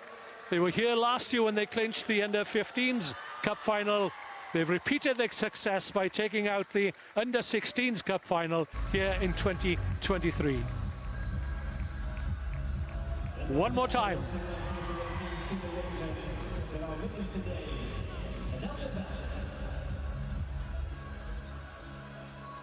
Yeah, many congratulations to Nelson Bells, deserved winners. They've set the standards for themselves for the future. They're back-to-back winners. Yes, and a very enjoyable afternoon. It's been North Wales against South Wales, and South Wales have triumphed in both the Plate and the Cup Finals. But it's wonderful to see the representation from North Wales making it down here to the Principality Stadium for the pinnacle of youth rugby and girls rugby here on the road to Principality. My thanks to Ashley Collier and to Owen Gwynedd as well. And we'll be back again on Friday with the National Youth Finals, and plenty to look forward to over the weekend. On the Saturday, it'll be the National Division Finals, Division 5, 4, 3, 2, the Bowl Plate and the Cup Final. So our thanks to you for joining us today. Remember, next weekend we'll do it all over again, and we hope for a repeat of the excitement we've seen on the Principality Stadium this afternoon. Congratulations, therefore, to the Cardiff Harlequins RFC for taking out the plate, and now the Nelson Bells for winning the Cup, the Welsh Rugby Union Girls Under-16s National Cup.